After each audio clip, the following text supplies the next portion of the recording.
If you like the video, make sure to like, subscribe, and comment for more videos like this. People, share your true scary and terrifying stories involving ghosts, the supernatural, the paranormal, or otherworldly creepiness. I was on a reserve, my dad's girlfriend's house at the time, and we were outside, sister, her boyfriend, my younger sister, younger brother, nephew, and niece, having a fire. It was pretty late, around 12 a.m. I got tired and decided to go inside. About 10 minutes later, my sister comes in frantically with her flashlight on her phone, saying she can't find my brother, 17, and that they've all been calling for him. I get up and help them start looking. Mind you, my sister and her BF are drunk, and I was sober AF. We're calling for about 5 minutes, and then all of a sudden we hear him yell, "Hey, I'm over here. Guys, I'm over here. Come here." Across the trees. My sister, not thinking, is like, "Okay, we're coming." As she, her boyfriend, and my nephew are making their way through the woods towards the voice. I was by the house close to the entrance, where my younger sister was, and I had a weird gut feeling something was off. About 3 seconds after he last yelled, all of a sudden my younger sister is like, "Oh, he just came inside the house." I turn to her and say, "What?" After she said that, I got chills and yelled at my sister, her boyfriend, and nephew to get the duck back over here right now, and my tone was so serious. My nephew ran towards me after I yelled that and was crying and said, "Then who was that?" There was absolutely no way he could have yelled in one direction and then popped up in the other direction within seconds.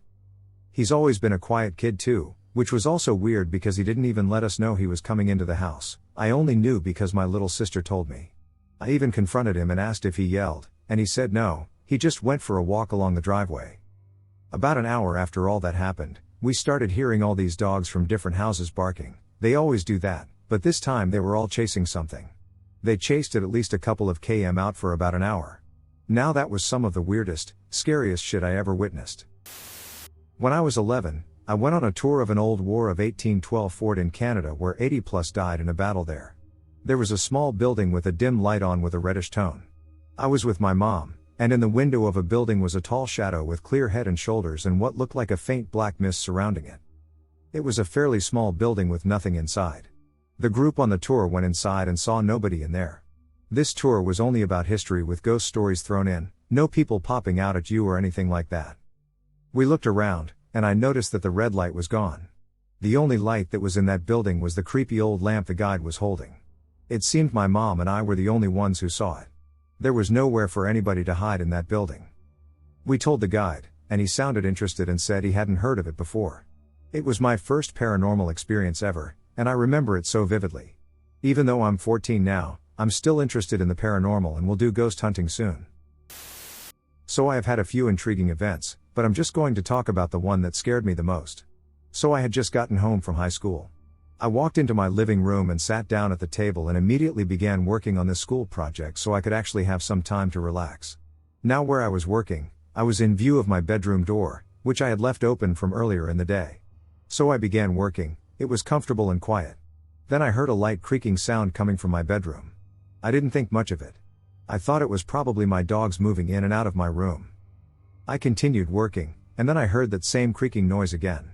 I ignored it again, attributing it once again to the dogs, until I realized my dogs were outside. I still brushed it off and kept working. As I continued working, I got more and more uncomfortable. It felt like someone was staring a hole through me, and I began to glance at my bedroom door more frequently. It just felt like something wasn't right. Then at some point during all this, I saw out of the corner of my eye my door move, opening just a little bit more. At this point I am legitimately spooked, and I just resolved to go see what the hell was with my bedroom door. I stood up, and then, as if on ducking cue, my bedroom door slammed shut so forcibly that I felt the entire house just shake. I lost all courage at that point and darted out of that house.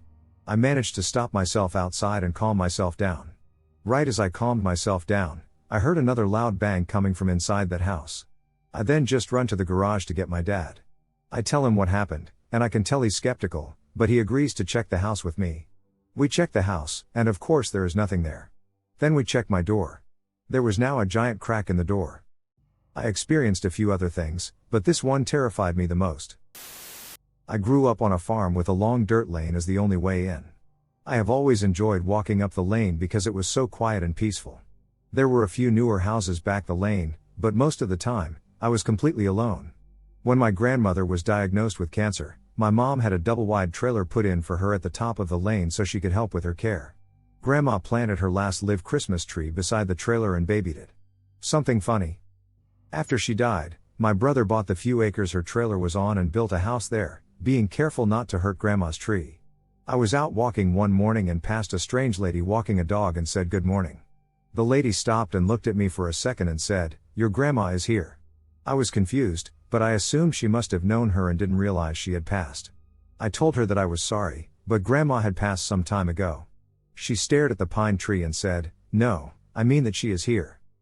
Confused, I was looking around trying to figure out what she meant and blurted out, "Here? In the lane?" She said, "Yes, here in the lane, by that tree. She stays here to make sure your mom's okay." I started sniffling, trying hard not to cry when she came over and patted me on the arm and said, "Don't worry, Han, she's fine, she's happy, she just wants to make sure your mom is okay because she's all alone now." Once I composed myself, I told her that Mom wasn't alone, Dad was still alive and my brother was right here, and I only live a couple miles away and came over all the time. She said, "But her parents and her brother are all gone, and she's still really sad about it. Grandma just wants to make sure she knows that she's not alone. Will you tell her?" I said I would, and she patted me on the arm again and walked away. I don't know how she knew my uncle had died the year before because he lived a couple of hours away. When I got back, Mom could see I had been crying, so I asked her about the lady, and she said she wasn't one of the neighbors. I told her what the lady said, and we both cried about it because that was exactly the kind of thing my grandmother would do. She thought the sun rose and set on my mom. None of us ever saw the lady again. For a while I've known that my house is haunted. Actually, I'm pretty sure it's likely more my family than anything, but that's another thing. There are multiple stories of my family members seeing ghosts or hearing them, and here's mine. I was a little kid, probably 5, when this happened. I used to sleep in Grandma's room. Well, I woke up one night to use the restroom. It's kind of cliché, but what I saw is true. I saw a girl in white in the corner of my grandma's room. Similar to how The Grudge looks with the hair and everything. I just stood there frozen. Didn't scream or anything. Then my older sister wakes up to use the restroom too. Meanwhile, I'm still frozen there.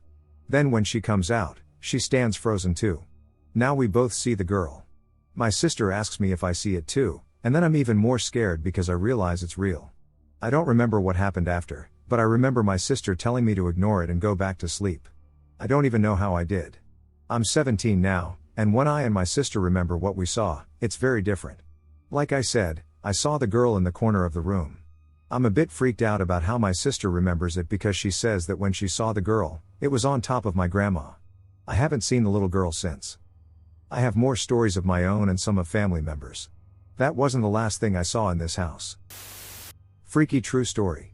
Back in 1999, I was dating a girl named Amber. Anyway, we were lying in bed one evening talking, and the conversation veered to true scary happenings I've experienced. She started getting creeped out and wanted to change the subject. To ease her mind, I said, "Everything is fine, there is nothing to be scared of. If anything evil is in this room, then the TV will turn on in 10 seconds. Look, guys, I was never home, and I never watched or turned on this TV. It wasn't set up for cable or anything. The TV didn't have a remote control. You guessed it. The TV turned on to loud static 10 seconds after I said that. Thoughts or opinions would be appreciated." Dad's encounter with the creature in the forest. Pennsylvania, 2004. My dad was 15 and camping by himself in a forest one afternoon. He wasn't armed with much besides a hunting knife and his phone. The only thing keeping him sheltered was his tent. After setting up and adjusting his tent, he decided to make a fort around it for protection using sticks and branches. He set off on a 1-hour journey, picking up and breaking as many branches as he could find and dropping them off at his site. After an hour and a half rolled by, he was done. He set up his fort and went to bed. It was about 8 to 9 p.m., I would say. After 3 hours of sleep, he woke up to the sound of a dog barking right next to his tent, about 30 feet. He was kind of on edge but didn't think much of it and just lay there with his eyes closed. After about 5 minutes of just lying there, it happened. Someone reached into his tent and pulled him out. My dad described the creature as being around 7 to 8 feet tall, with pink skin, slits for eyes and mouth, no nose, and incredibly jacked and ripped. My dad was paralyzed with fear and couldn't move his body at all. The creature held him right to his face, and my dad could hear the intense breathing of this creature. He described it as being that of a bull. As he could do nothing but stare at it, he noticed what appeared to be some sort of device on its wrist, something that appeared to be a watch. After about 3 minutes of staring at each other, the creature let him go and grabbed his leg, swinging him on the ground repeatedly with extreme force. 15 minutes of this passed, and the creature finally stopped. The creature placed my dad back into his tent and wandered off. My dad was doing nothing but praying to Jesus in his head. After he finally got a grip on himself, he called 911 but hung up shortly, realizing they would think he was crazy. He then called my aunt, but she wasn't responding, so he texted her a bunch of messages. His body and legs were in extreme pain, but he somehow managed to fall asleep shortly after. When morning rolled around, he woke up and inspected the place. He left everything intact. The place was just like how it was when he first set it up. Feeling uneasy, he left the forest and went home. I don't know what happened after. Scary hunting true story. I was about 12 years old when my life completely changed. I was visiting my cousin up in the mountains to celebrate Thanksgiving. And what is a good Thanksgiving without the turkey? I should tell you my cousin's house is pretty big and has woods surrounding the house. There were many trails in the woods. Some we made, and others we don't know where they came from. I and my cousin wanted to bring a turkey home for Thanksgiving, so we grabbed our equipment and set off into the woods. In these woods, there used to be electric towers. Some of the towers had fallen and others were gone. As we were walking through the woods, we kept hearing noises. Now I've heard many noises in the woods, so this didn't frighten me. After walking about a mile across the creek that connected to my cousin's house, we found something we had never seen before. About 10 feet wide and probably 300 feet or so long was just grass. And at the end there was a hill. A tall hill. Now normally you don't just find grass in woods. These woods were all dead and had dead leaves and fallen trees everywhere, so this was kind of odd. We didn't really think about it, though. We walked up the hill until we started hearing more noises. But the noises sounded like something heavy. It didn't sound like a rabbit, but rather like a person. Again, I've heard many noises in the woods, so we ignored it and kept walking up this hill. We reached the top of the hill, and then what I saw changed my life. At the bottom of this hill was about a 6-foot, fully pale person crouching on his feet. When I say he was pale, it looked like he wasn't even a human, and he had no clothes on either. I stuttered trying to talk to my cousin. Do you see that? My cousin just gave me a look, and whatever we saw stood up and ran into the woods. That's when we ran in the opposite direction into the woods, sprinting back. If you thought that was weird, this is just the beginning. About 7 months later, I went back to my cousin's. As usual, we made some forts in the woods. We were both trying to ignore what we saw that one day. Then I said to my cousin, we cannot just pretend like we saw nothing. He agreed, so we went back to the same hill. But there was nothing at the bottom. I remembered that the human/creature ran into the woods. So we went where it ran into the woods and started walking until we approached a house. Half of the house was collapsed in and the other half was burned. There were 3 cars, one was full of drugs, alcohol, and trash, the other one was a red truck hanging off an edge, and the last one was covered with paint and other materials. What was weird was that when we opened the front door, there was one room that was perfectly fine, with food on a table and a wallet. I grabbed the wallet and found 4 pictures of 4 different girls in it. After about 15 minutes of us being there, we heard sirens and left. We never found that creature again and still have so many questions. Were we just seeing things? Where did this house come from? What happened to the house? Who were those 4 girls? An old scary story my mom told me. Not long ago, my mom and I were talking about ghosts and scary stuff, since the house she is now is also haunted, and she told me the scariest story she could possibly tell me. That day, she needed to do the laundry. For that, you need to get downstairs in the basement. She got downstairs and while her way down, she started to feel anxious, watched, a bit scared. You know that weird bad feeling that tells yourself you should not stay there. But like I said, she needed to do laundry. So that's what she did. She was putting the clothes in the washing machine. This feeling was still there and was growing. She tried to not give it attention, to keep doing what she was doing. But the sensation of being watched was now more menacing than before, so it was harder for her to just ignoring it. And then, while she was still putting the clothes in the washing machine, she heard something growl. A low, long, menacing growl, but it was coming far from her. So my courageous mom decided to stay there, just going faster, because now she was truly scared, understandable. A couple of seconds after, she heard it again, a bit closer to her, a lot more menacing. She finally started that washing machine. Now she needed to take the clean clothes and bring them upstairs. While she was taking them to transfer them in a basket, she heard it again. It was closer. So close that she felt its breath caressing her neck.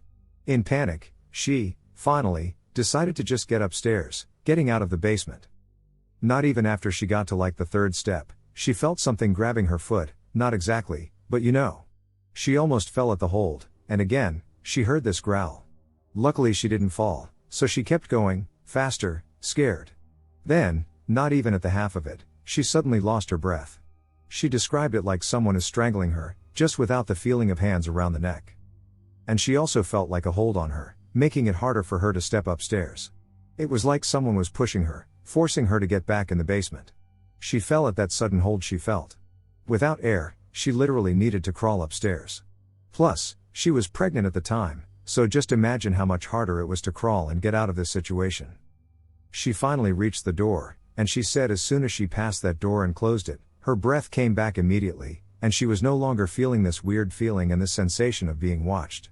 She was now safe. I was sleeping in that basement, and I never felt or experienced something like it. I don't know why. Maybe since she's religious, something terrible tried to, I don't know, hurt her or something. If someone has an explanation or questions, it would be great to read it, and I'll be glad to answer. This story isn't new, I just want to tell it for those who are interested. It is true. My mom's father died when she was around 18. Ever since I can remember, she frequently visited his grave at the cemetery.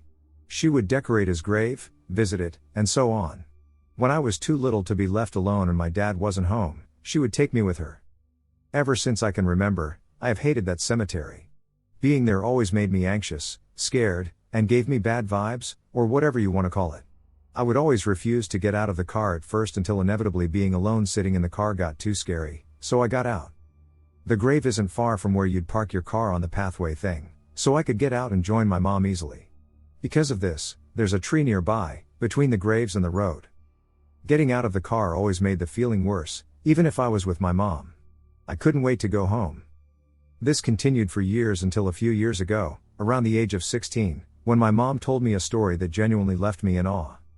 I hadn't gotten out of the car during that visit, and when she got back in, she said, "You know you've never liked being here ever since the first time I and your dad brought you as a baby." And then he proceeded to tell me a story that made the whole thing make sense. Apparently when I was a little baby, old enough to sit up on my own and such, I think, my mom and dad took me to the cemetery to visit my grandpa's grave. I was sitting in the grass, happy and all. They were keeping an eye on me but weren't, like, all eyes on me. I was looking up in the aforementioned tree between the graves and the road. And all of a sudden I started screaming. Like I was being actively stabbed or something. I was terrified. My parents picked me up and checked me, no ants or bugs were on me or the ground. But I kept crying until they left, eyeing the tree. Obviously, I don't remember what I saw in the tree or how I would describe it. But whatever it was, it scared me so bad it must have scarred me or something. After she finished, it made so much sense to me why I'd never liked the place and was so anxious to be there. Creepy true story. When I was about 8 years old, my mom and dad just got back together and moved into a farmhouse. It was old, and it was huge. We had a pet pig and chickens. The pig would stay inside and sleep on a dog's bed in the lounge room. I don't remember much, but my mom and dad still tell me to this day about it. My dad had gotten a day off, he had a painful back and needed to rest. Everyone else was at school or work, my sister was at her mother's house, and my uncle, who had been staying with us temporarily, had gone to work. My dad woke up to footsteps that sounded like someone not picking up their boots. Dad called out to my uncle, as he worked as a carpenter and had big boots, but there was no response. Dad got up and checked every room, yelling my uncle's name. Again, no response, no one was there. A few days had passed, and my dad and mom were cooking dinner. My sister was in the toy room, and my uncle was with my mom and dad. I ran out of my room. It had a big window that looked over the front veranda that wrapped around the whole house. I went to mom and said, "There is an old man on the porch looking in my window." Mom looked at dad and ran to the front, grabbing a knife. We live in Australia, and we didn't have any guns. My dad grabbed me and my sister, locked us in the bathroom, and then walked to the front door to check on mom. No one was there. They searched everywhere and even called the police, but nothing was found. Hearing the story still creeps me out to this day. True scary story. I live in California, and when I was 15, I experienced something that still truly scares me to this day. I never really believed in paranormal beings or demons until that night. I had already fallen asleep in bed when I woke up, feeling a sense of someone watching me. You know, the classic fear we all experience as kids. It wasn't until I actually looked around my room and then saw this very realistic man on the wall next to my bed. He was old with a hat and a gray beard, just staring at me. Laughing. I couldn't hear him laughing, but you could tell he was. I remember feeling this overwhelming fear that almost made me feel like I wanted to throw up. I lift the covers over my face, hoping that I was dreaming, but when I looked again, he was still there.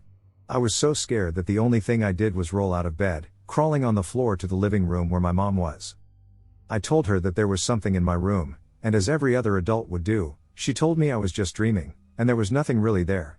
I ended up falling asleep on the couch that night, hoping and praying that man wouldn't come back. I eventually got over it, and I never saw it again and prayed I never would. I knew what I saw wasn't just a dream, it was too real for it to be.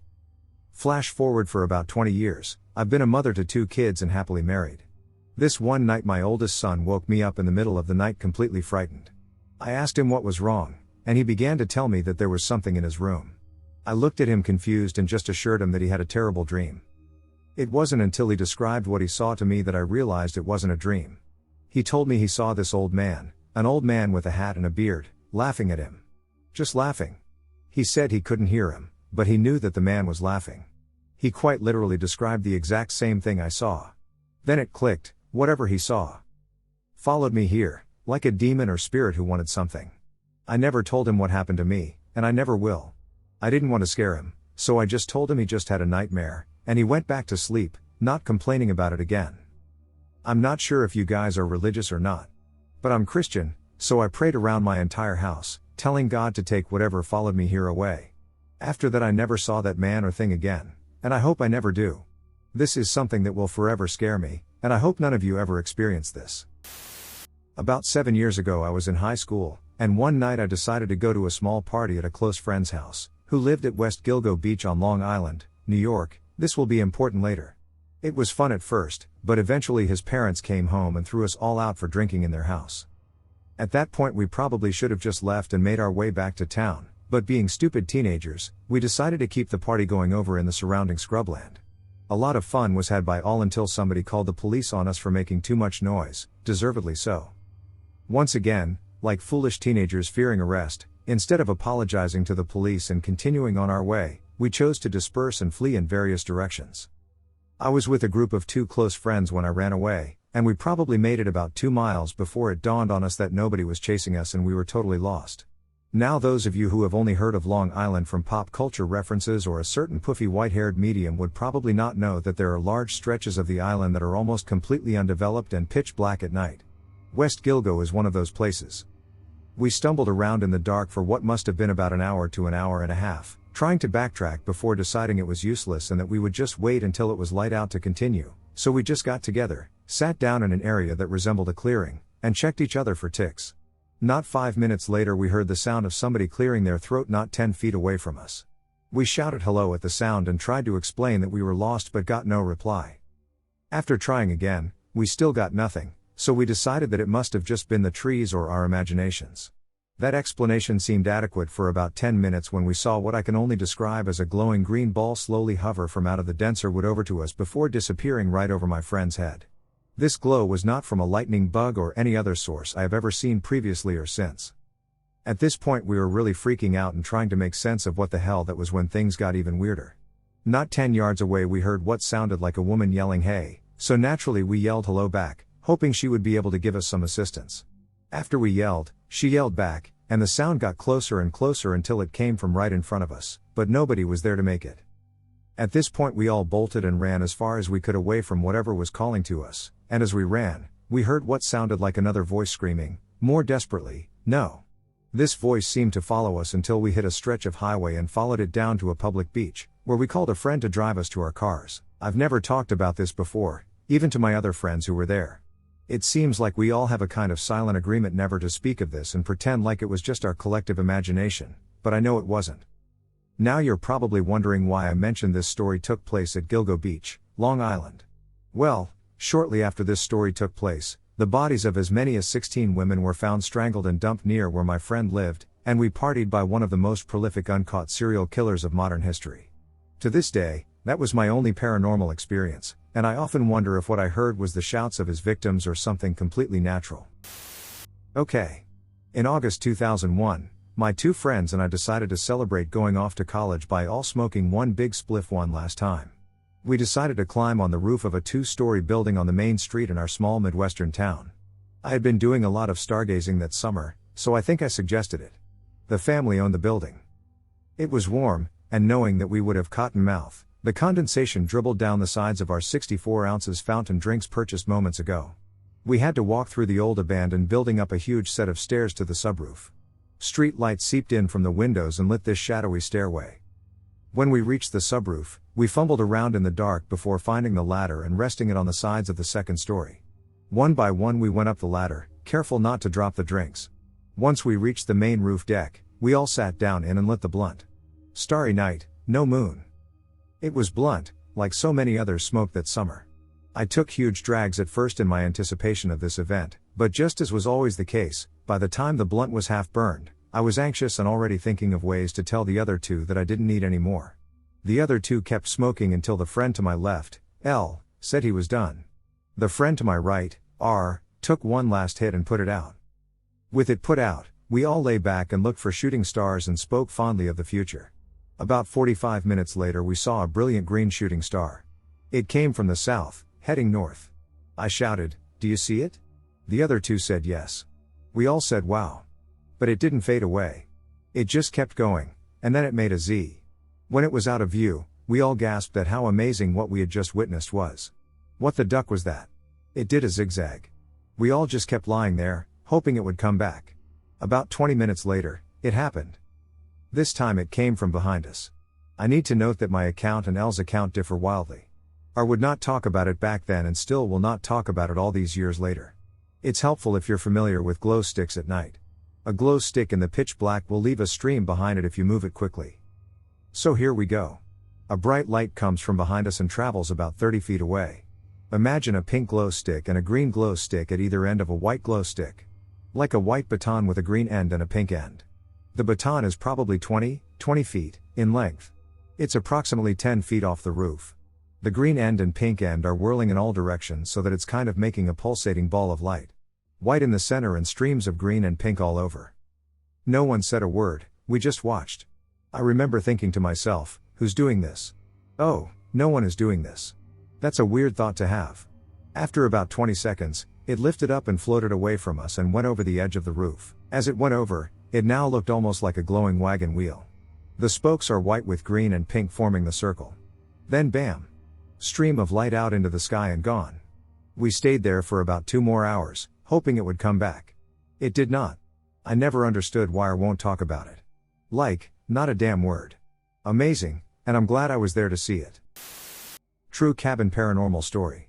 My father, mother, and I make frequent trips to the Smoky Mountains and stay in the cabins they have near Pigeon Forge. However, this particular trip still haunts me to this day. About 8 years ago, we stayed in a cabin that had an alarm system. It was already dark outside when we reached the cabin and got settled in.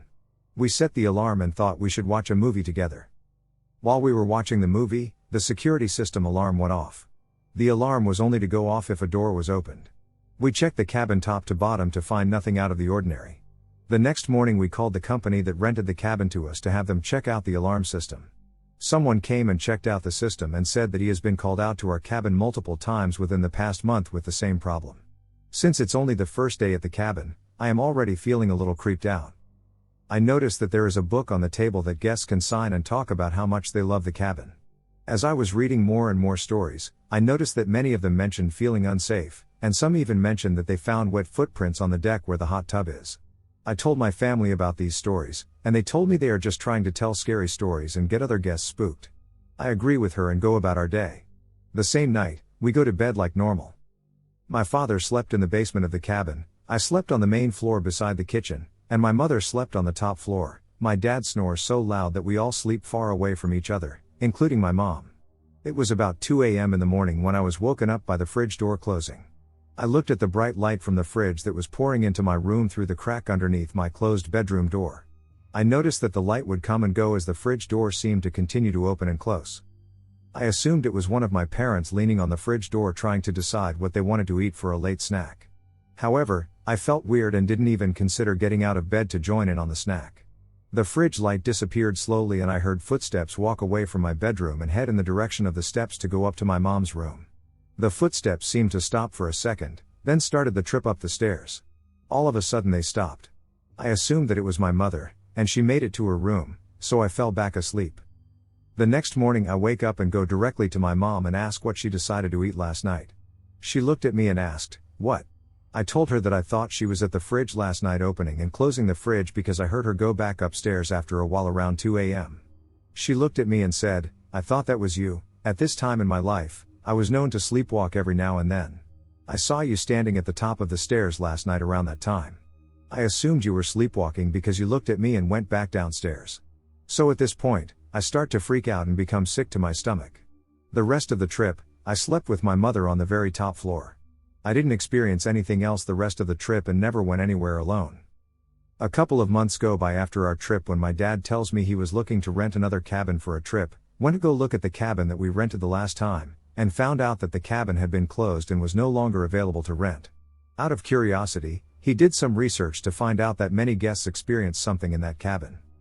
The complaints ranged from feeling unsafe to people thinking someone was in the cabin that shouldn't have been to people leaving before their vacation was over.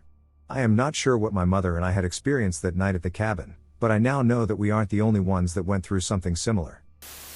What did I encounter? Scared just writing this. In 2012 I lived in Sonoma County with my boyfriend at the time and our newborn daughter. We had a terrible relationship. He was physically, verbally, and mentally abusive.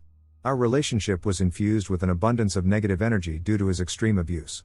It makes sense that entities would feed on this. I'm not sure of the exact order of events, but I'll do my best. On 4 different occasions I experienced sleep paralysis, and it was absolutely terrifying. I haven't experienced sleep paralysis before or after these events. I was sleeping on my back each time. Each time I woke up, all I could do was move my eyes. I remember trying to move my body, but I couldn't move anything except my eyes. I tried to wake my boyfriend, but I couldn't speak. I couldn't grunt. I couldn't do anything. I felt an enormous weight on my chest. As if a person was resting on my chest. I felt a presence in the room that was different than my BF. On a couple of occasions, I thought I was a very tall figure kind of standing on my chest. I felt like I was being crunched, and I couldn't breathe consistently. I thought I was going to suffocate. I didn't see a figure every time. However, each time I felt like I was suffocating and about to die. I also felt a presence at the opposite end of my bed. You know when you just sense that someone is there? Well, that's it. I know the weight wasn't anxiety/panic because I've had anxiety/panic attacks plenty of times in my life. That wasn't it. Separate event, then one evening I heard a loud noise come from my infant daughter's room. It was her lamp that fell. I thought that was weird, but I shook it off and just put it back up. About 15 minutes later it happened again. At this point I was freaked out but brushed it off and thought that maybe it was off balance. Even though I checked the first time. I went back into her room and fixed the lamp. Only this time, I unplugged it and made sure it was away from everything. It was one of those cheap tall lamps. I felt confident that nothing could affect this light from moving. About 5 minutes later, it happened again. Only this time the lamp was lying across my baby's crib. I was so freaked out. I picked my daughter up, and I held her all night. I said very firmly that I recognized the presence and to never bother me again. I didn't have any issues after that. I left my BF in that house soon after these events. One day I was on his Facebook page looking at pictures. I saw one pic, and I needed to zoom in to see details. I ended up seeing 3 faces kind of mixed in the background. It's hard to explain. It was like the faces were clearly there, only they were somewhat translucent. It's kind of like if you're working on Procreate and turn the opacity down a bit. There were 3 male faces. They all had dark hair and dark eyes. They were so scary and menacing to the point where I can't even look at the picture. I'm actually freaked out just writing this. The first man had a blank expression. This guy was the hardest to make out, and I can't remember too much about him. The second guy, I could see the white in the man's dark eyes. His eyes looked so sad. His overall expression looked like he was sad and lost. The third guy was the most menacing. His eyes looked blacked out. I couldn't tell if he was wearing sunglasses or they were his eyes. It looked like stunner shades. He was clenching his teeth together and grinning. The expression that people make when they are showing their grill. I saved the photo, and it's in my old computer. I can access it, but I would need to get an old charger online. And that's about it. I always felt a presence in that space and was often scared. I know that I experienced entities in that apartment. I'm not sure what kind, though. I would love to hear your thoughts. This is the first time I'm sharing my story. I have only ever told my husband. The time we accidentally summoned a demon. True story. So to provide some backstory to this, I have seen, heard, felt, and otherwise encountered spirits, good and evil, for most of my life, so not much comes as a surprise to me. Not until I played a game did something truly evil answer. No one else in the group home believed me, no one but Tom, Terrence, Jake, and Nico, and even they found it hard to believe, and they had witnessed it firsthand. Now one night we were tired, heavily medicated, and most of all bored, so we played Charlie Charlie. I know what you're probably thinking, Charlie Charlie? What a joke. That's what we thought, too. We had joked around with it for a few minutes until we got bored, and I undid the pencils and set them on the table. Nico was a bit disappointed, and I remember telling him, I've dealt with spirits before, these games don't actually work. Besides, who did you think was going to answer? Beelzebub? That's when it all went to shit. I felt it before I saw it. The pencils had rearranged themselves, back to the way one would have them when playing Charlie Charlie. The only real problem was that the top pencil was turned to yes. We, or perhaps it was just me, had ducked up. I knew it was only going to get worse unless I figured out how to get rid of this thing that claimed to be the Lord of the Flies. Now I was not very religious by any means at that time, but I knew there was a God and a devil, knowing there can be no evil without there being good. So I dug through my dresser to find the Bible I had buried under my clothes. I had a vague sense that this was a holy book, even if I wasn't yet a Christian. So I began reading the Psalms, attempting to command them to leave. It didn't. My fellow residents began to get sick, and there was an unusual amount of flies for it being winter. Things were being moved out of place, and other strange things were happening. I dove into the internet and was told to bless the home. So I did. The group home hasn't experienced anything similar since, but the spirits of those who have resided there since it was used as a tuberculosis home and a home for psych patients continue to frequent the area. I know this isn't exactly scary, but there are no words to describe the sense of dread that filled that house for those 2 weeks. Deity or entity. True story, I can fucking guarantee it. So this happened to me the day before yesterday. I and my parents went to our grandma's home in a suburban town in northeast India known as Rudreswar. For context, I'm a skeptic and a believer, maybe a hybrid of both. I need to see it before I believe it. Since the weather's been awful these days, it was no surprise that the house was scorching hot too. I and my parents were made to sleep in the living room, with me on one bed and my mom and dad on the other, just across the room. The living room is the first room you enter through the front door, and the house was 1 story on the ground level. There were not enough ceiling fans because some weren't working due to a short circuit with the inverter, an electric line, or something. So throughout the night, we struggled to sleep, as there was only 1 ceiling fan between the beds. So here comes scary stuff. So after many struggles to sleep due to the heat and mosquitoes, a common problem, I finally fell asleep, and then I woke up at 4 a.m. My parents were awake too due to the same problem. Since it was almost morning, my parents decided to open the front door for ventilation. Windows weren't an option since they directly opened to bushes on the side of the house with a lot of mosquitoes. Remember, the road directly overlooks my bed through the front door. So after opening, we sat and waited for the room to cool down. Then I heard it. It sounded like pile. If you don't know, it's a short anklet Indian women's wear.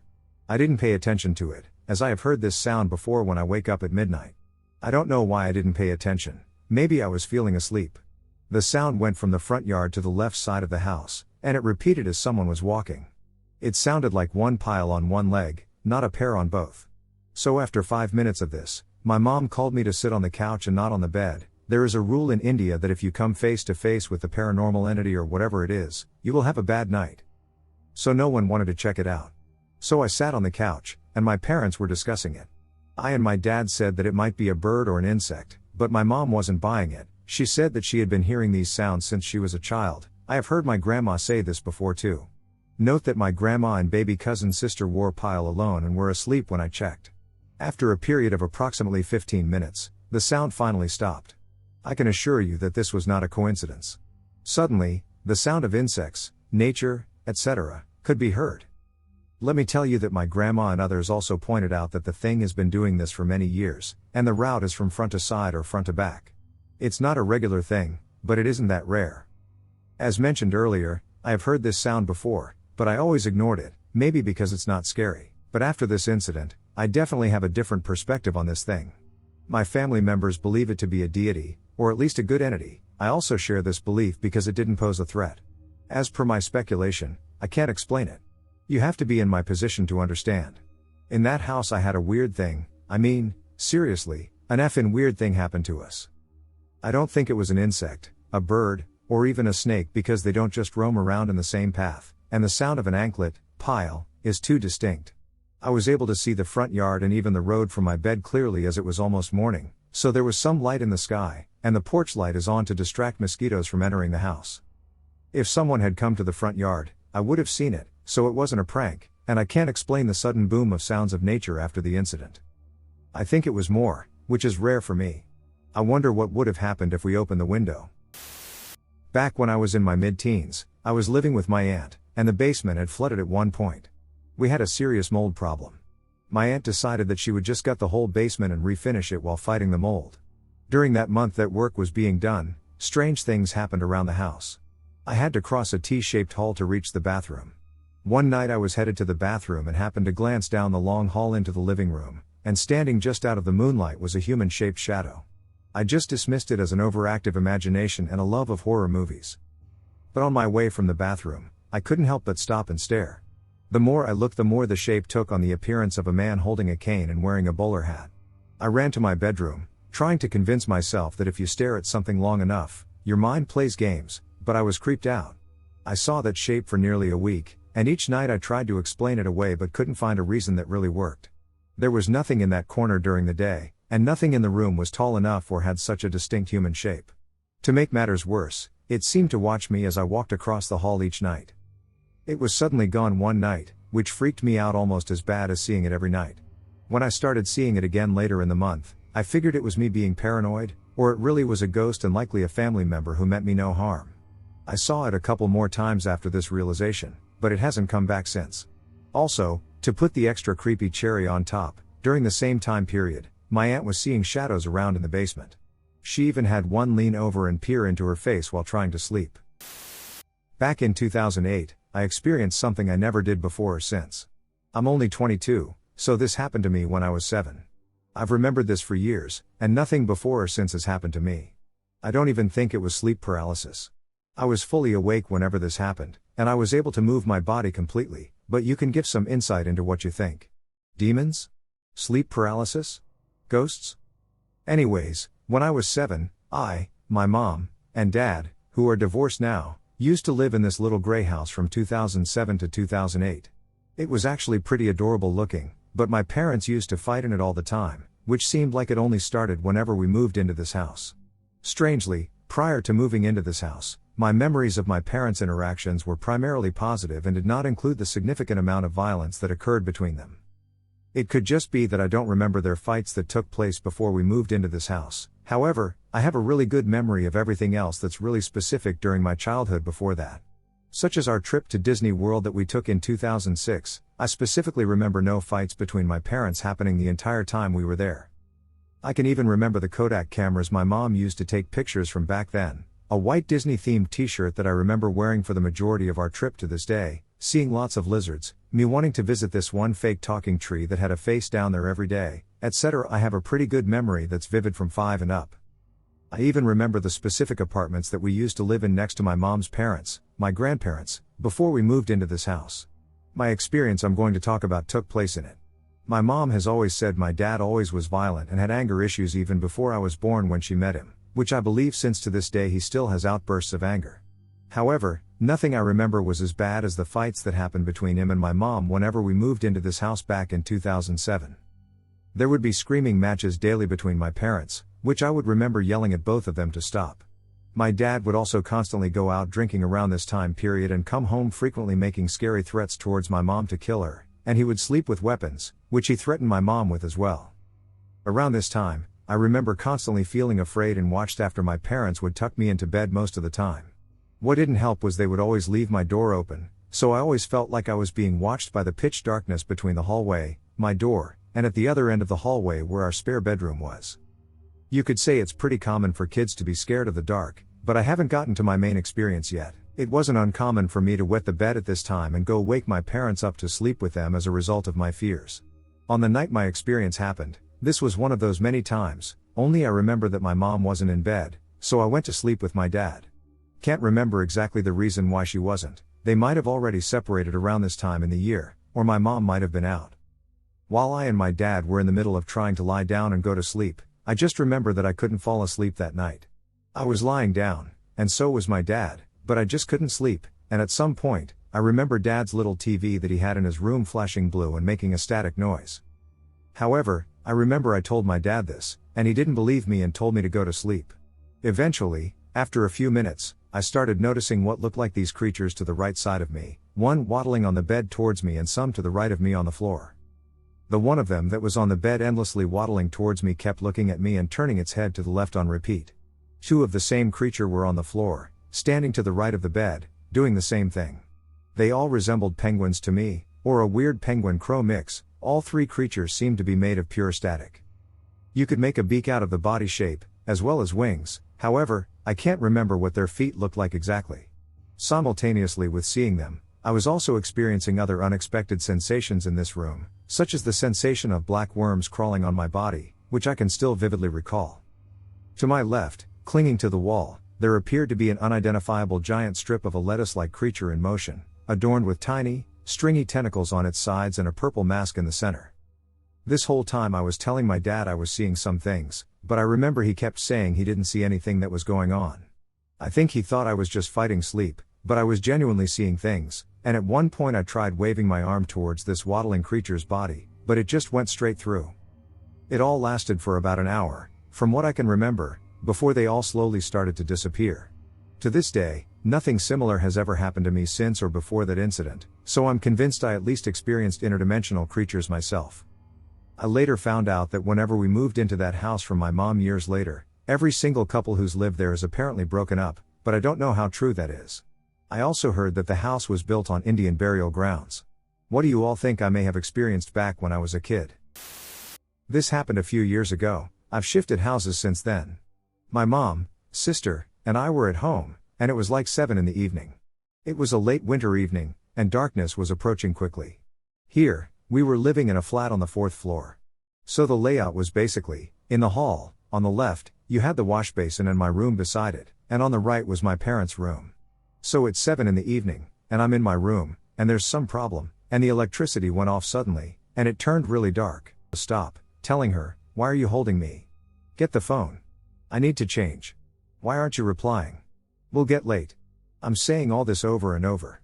She holds my hand for a good 1 minute, and I'm blabbering the entire time. Now she suddenly lets go, and the next second, the lights switch back on.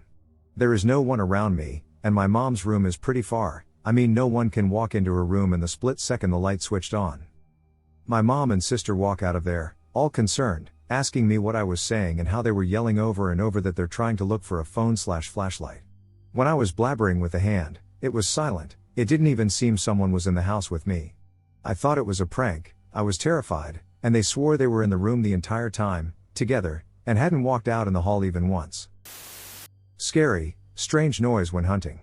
This happened back in November 2017. I was deer hunting on some public land on a lake that is in Oklahoma. The spot that I hunt at is on an old railroad track from the late 1800s to early 1900s before the lake was built.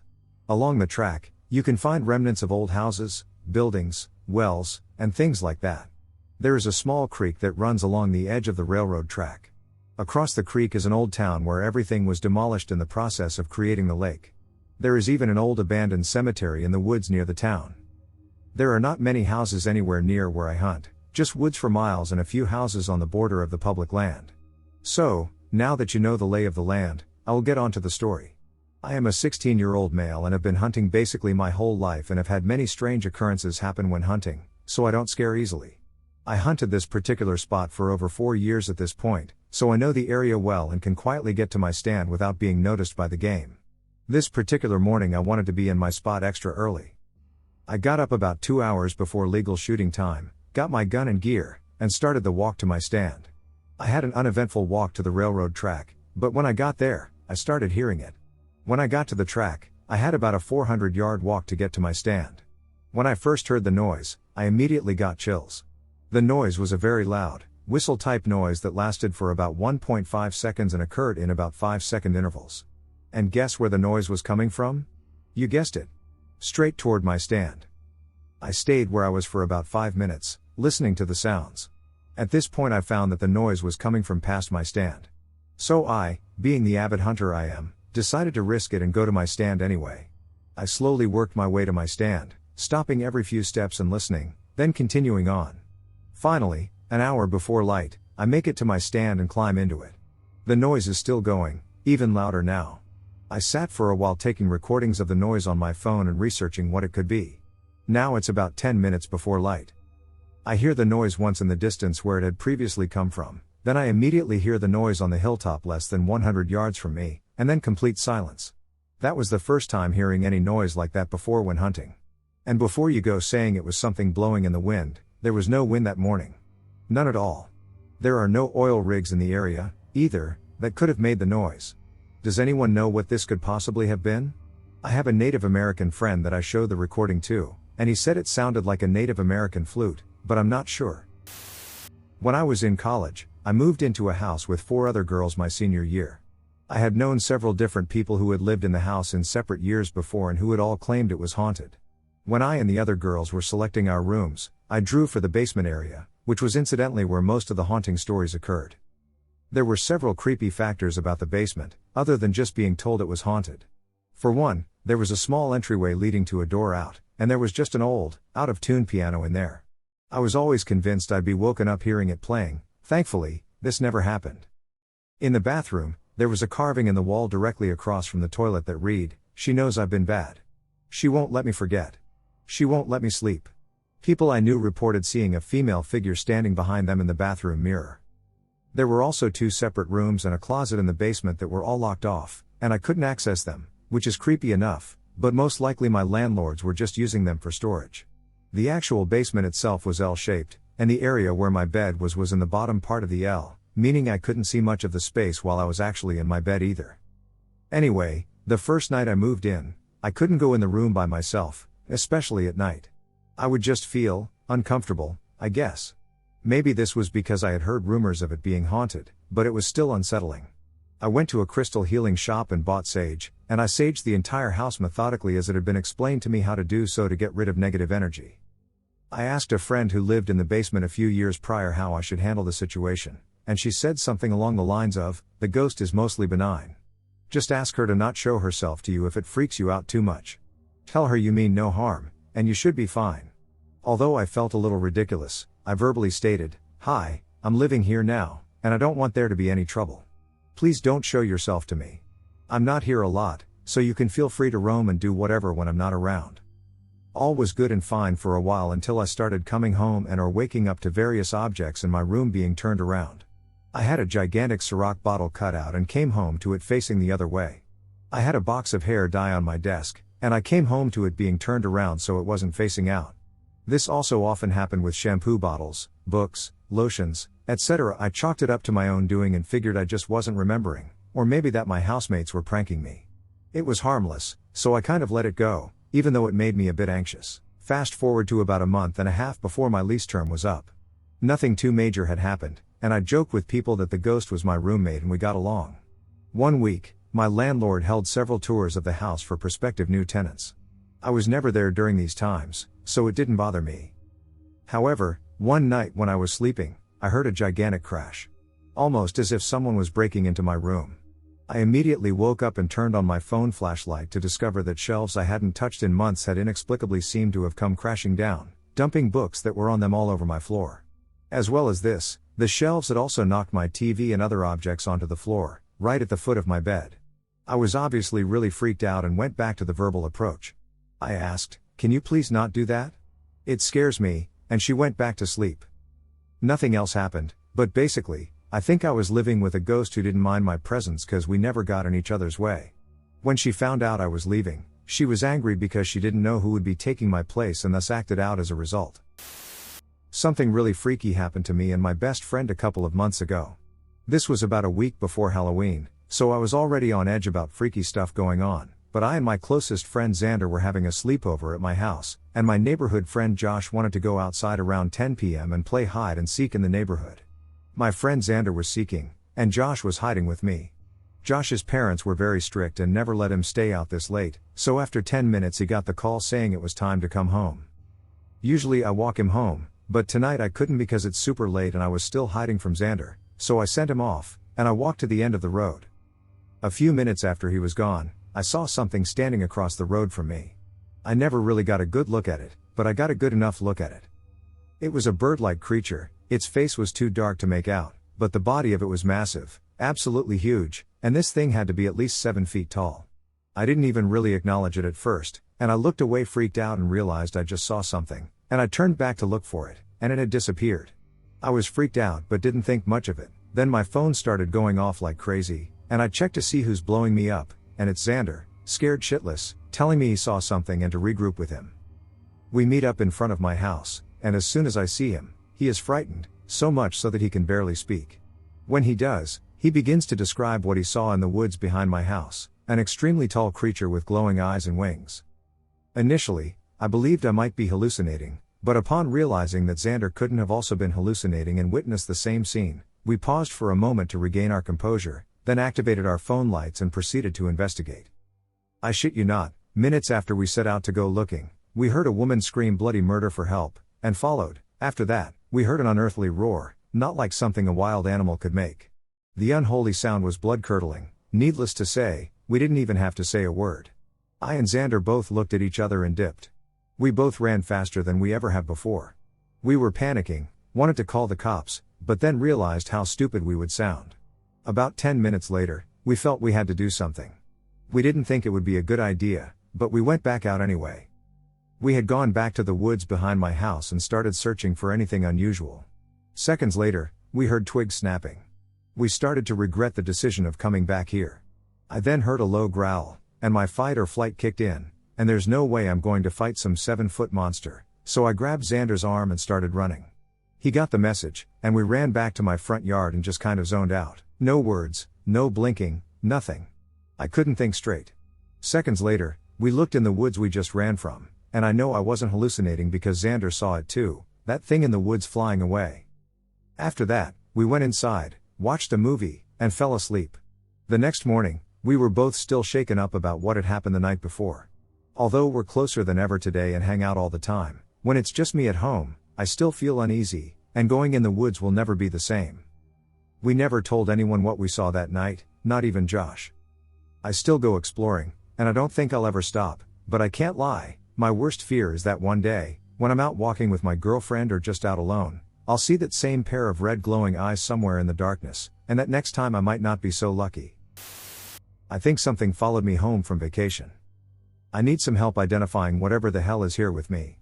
I just got back from a week-long vacation last night, and the same activity from the house I was staying in is going on at my apartment. I apologize in advance for any incoherence in what I say because I haven't gotten much sleep the last week. The house we stayed in was gorgeous, and since my entire extended family was staying there, 18 people, it was also absolutely massive. It was split into 2 parts, the old side of the house, roughly just a basement studio and 3 bedrooms upstairs, and the newer side. I'm not going to go into much detail about the newer side, as no paranormal activity took place there. It was a gorgeous house. I shared a room with my girlfriend, and since we were the last to arrive, we got the worst room in the house. Not only did we get the smallest room in the house, it was about 10 feet by 10 feet, it was also on the old side of the house, directly in front of the basement stairs. As I had been driving for 6 hours that day, I was pretty tired, so I said hello to everyone and quickly got into bed to go to sleep. It was around 11 p.m. when my girlfriend and I got into bed. She's lucky in the sense that she can fall asleep just about anywhere in 5 minutes, so she was asleep within seconds. I had a weird, uneasy feeling in my chest, not necessarily a scary feeling, just that annoying alert feeling you get when you feel like something is watching you. To help ease myself, I hopped right down into a YouTube rabbit hole. About an hour into my journey, I could tell that my girlfriend was having a nightmare, so I put my hand on her arm to gently wake her up, but as soon as I touched her, she bolted awake screaming, mumbled the ghost, and immediately went back to sleep. I had just started to get tired, and safe to say I was sufficiently creeped out at this point, so back down the rabbit hole I went. About 2 hours went by when my girlfriend woke up screaming again, saying, "The footsteps are close," and passed out immediately. I decided I'm not going to sleep that night and went right back to watching videos. Another hour passes, and I see my girlfriend sit up in bed, but she was still asleep. She moved so she was sitting on the edge of the bed and started having a conversation with the corner of the room. She eventually lay back down, but not before I was absolutely terrified. Activity died down after the first night, usually just creaks in the floor or knocks on the wall/door.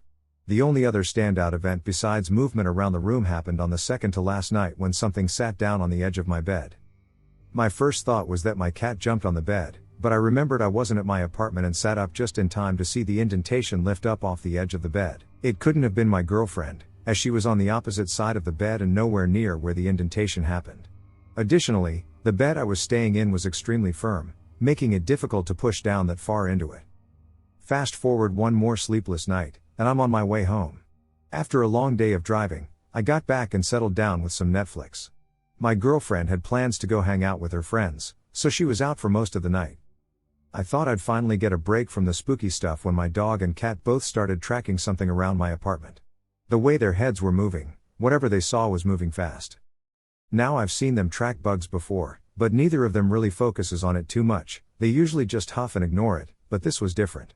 Poppy, my dog, began to growl as the object moved into the room's corner. My cat Anna jumped up right next to me on the couch while Poppy growled in the corner and started to slowly back up toward me. After a full week of crap like this, I wasn't even scared anymore, just pissed off and tired because it likes to keep me from falling asleep. Poppy and Anna both track the thing moving out of the corner toward us, so she starts barking like crazy. After I got her to stop barking, I heard a growl come from the center of the room. It was pretty high-pitched, like a small dog or a girl. Judging by where my pets were tracking, it looked like it was very short, very fast, and could jump up on the table and counters. I stood up, stared in its general direction, and said, "Please leave." I got a huge wave of chills and got goosebumps in places I didn't know I could get goosebumps, but I said it again much louder and more stern this time while opening my front door to let it out.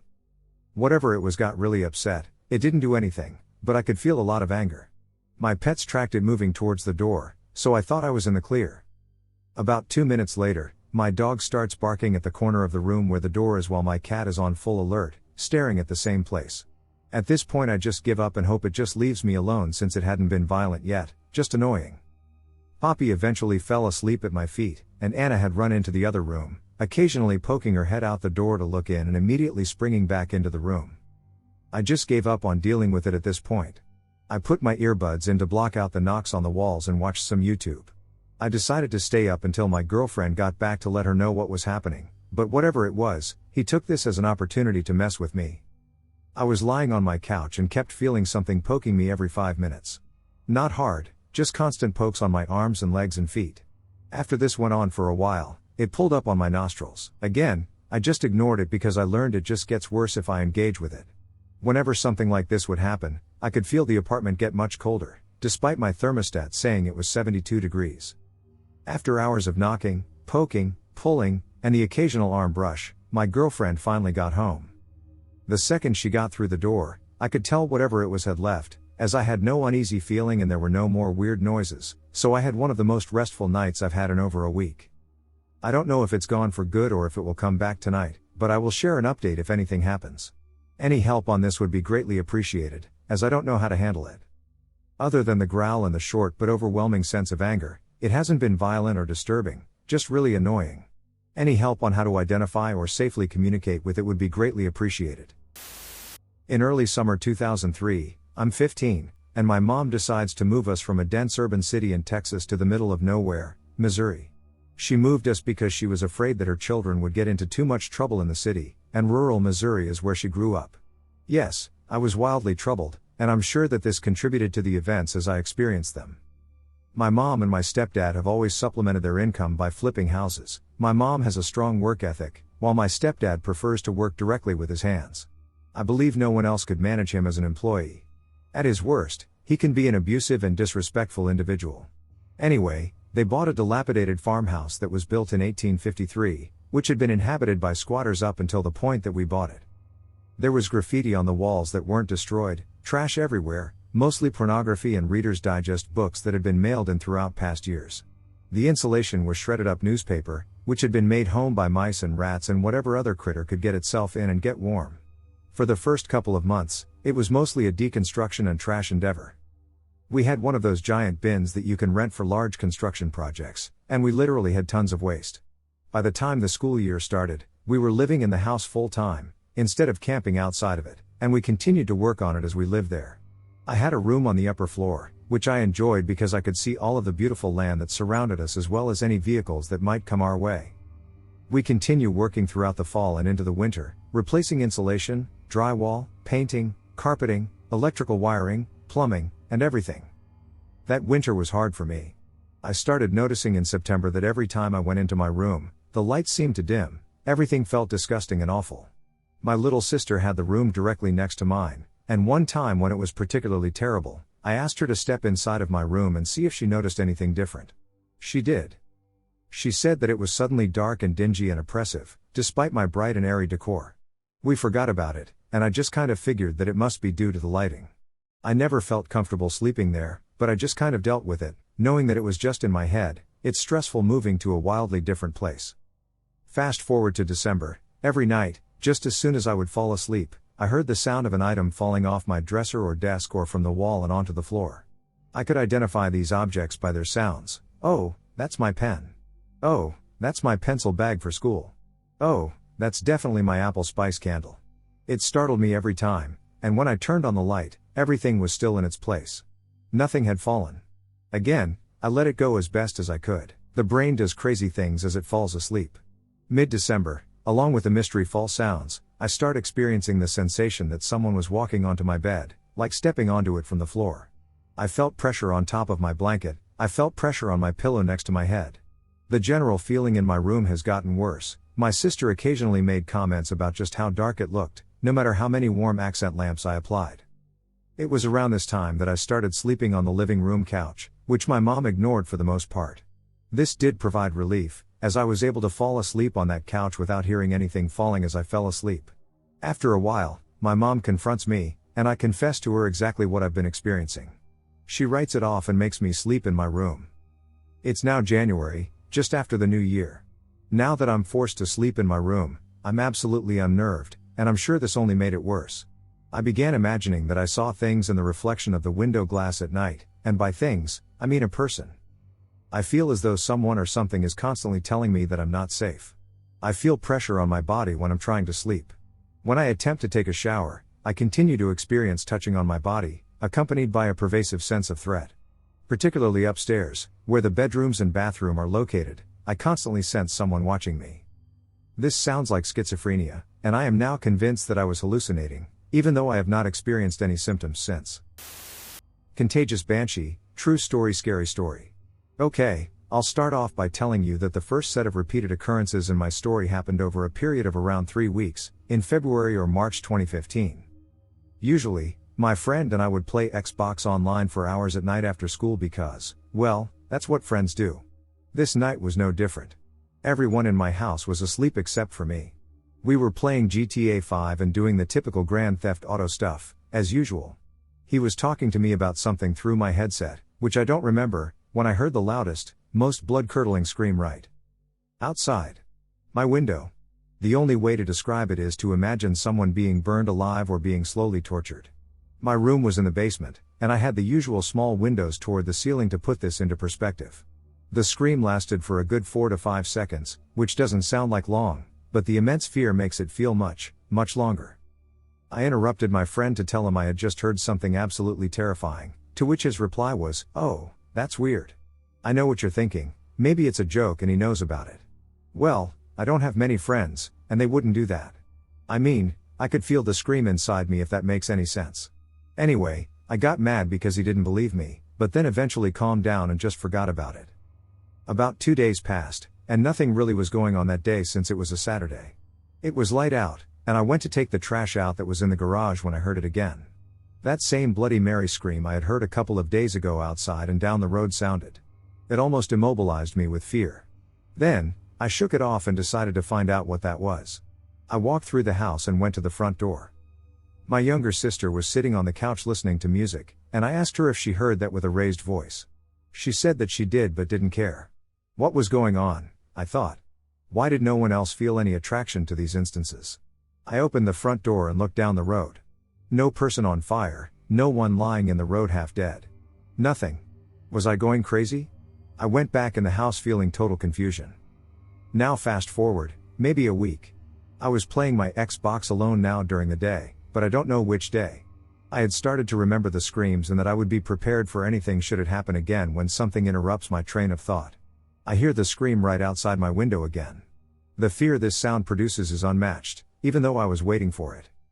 I paused the game and ran upstairs and flew open the door only to find my next door neighbor looking right into my eyes with sheer panic as she frantically backed out of her driveway. She sped off like a bat out of hell. Oh my God, I thought, what's going on? Oddly, the friendship that was 7 years had stopped, involuntarily. I don't know if the screams caused it, but I had another friend who had moved back into town, and I told him about it. He was shocked and confused as well as who or what caused the sounds. We drove around town all the time for hours every day, and one night he was very silent. I asked him what was up, and he said, I heard the scream. The one you spoke about. I heard it in my house, in my basement, when I was home alone. Somehow I felt good about what had happened to him. Someone had experienced what I had, and I didn't feel crazy. I asked him what it was like, and he said it was like someone was dying in his house, but inside he knew that there wasn't.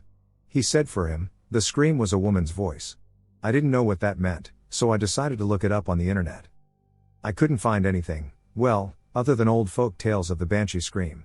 We just decided to shrug it off and go on with our daily lives then. 2 days later he texted me in the middle of the night saying he had heard it again. He had been sleeping in his car, far away from his house, for fear he might hear it again. He was at the park, and he said he had heard an even more horrifying scream coming from the woods. Unbelievably, he still slept there. If I were in his shoes, I would have driven to the next town to avoid that noise. We looked it up again only to find out nothing. They stopped. We still don't know what had happened during those occurrences. Was this all a big joke? Were we going crazy? I don't know, but to this day, I still don't know what caused those petrifying screams. I don't know if this is scary. More creepy. I live in Nova Scotia, and I used to clean restaurants downtown, and we had this one called the Lower Deck. Built in the 1700s, the Lower Deck stands as one of our oldest buildings. It's been used for hundreds of different things over the years. We would clean at night, mostly floors, bathrooms, and garbage removal. Every night creepy things would happen. Like when you came down the stairs from the 3rd floor, there were always 2 sets of footsteps as if someone was coming down behind you, or strange whispers as if someone was upstairs having a conversation, things falling off shelves, etc. The night that really gets me is that we were behind schedule, and we had a new girl. I always cleaned the 3rd floor as my coworker hated it. She did the bathrooms, and the new girl started on the 1st floor, and we would meet in the middle. But she was new, so I ended up meeting her on the 1st floor and helped her finish it. As we were mopping, I turned to ask her a question when something flicked her ponytail up in the air. She freaked out, of course, and I just kind of stood there like, WTF did I just see? But I just brushed it off and told her it was normal for weird stuff to happen here and the ghost must just like her, and we laughed about it. Until a few minutes later when it grabbed her ponytail and almost in a dragging motion started pulling her hair towards the exit. She dropped the mop and only moved a few feet before it let go and the main door went swinging shut. She was so freaked out she went to the car and waited there for me and my other coworker to finish and lock up. The new girl quit the next morning. I guess it was the opposite, the ghost didn't like her, Lamau. This happened to me around 2006 to 2007 in the summertime. My family and friends live pretty remotely in the middle of nowhere near woods, trails, and cornfields. During school, my friend told me about how her family decided to adopt a new religion, whatever that meant. She explained her family went into a big city to speak to a religious zealot/medium who can see stuff that we can't. She told me this medium knew there was a trail that led behind her house and knew there was a cornfield mixed in with the woods as well behind her home. Nothing spooky about that, seems pretty common knowledge given the area. Well, the medium also told her there is a demon/extraterrestrial/mythical creature that manifests itself behind their home in the woods around 3:14 a.m. in the morning. And it tries to communicate through my friend, that's why she has chronic hiccups. Now, of course, when she told me all of this, I didn't buy into any of it and thought it would be a perfect opportunity to scare my other friends who were girls in my class. We were all friends, but I liked one of the girls, and that part is irrelevant to the story.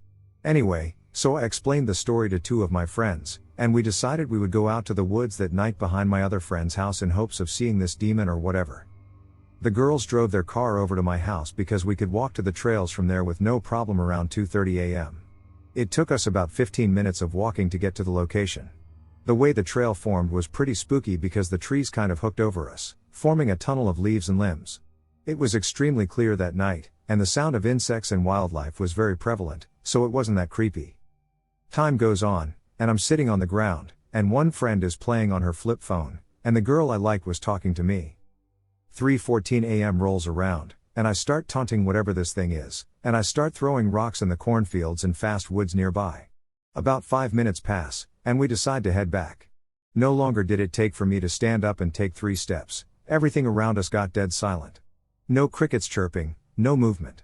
Out of the blue, about 6 feet in front of us to the right, a large branch snaps in two, and we hear the most ominous growl I have ever heard in my life.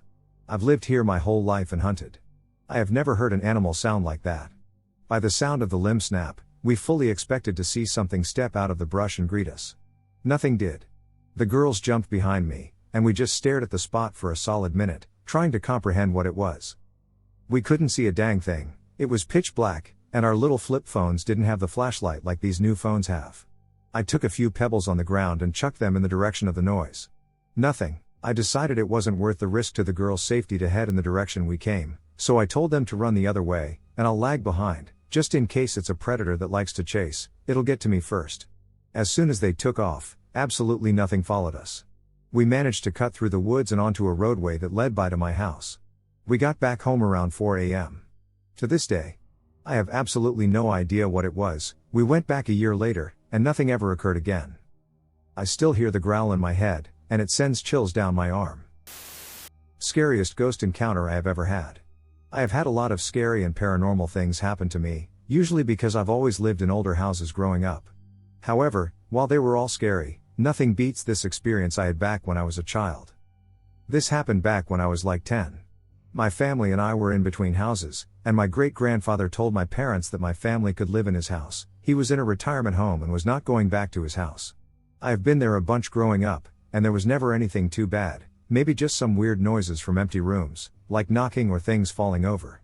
However, when we moved in, things got a little more scary. I don't know why, but we were only allowed to live on the first floor, and we could use the basement. The second floor was off limits to us.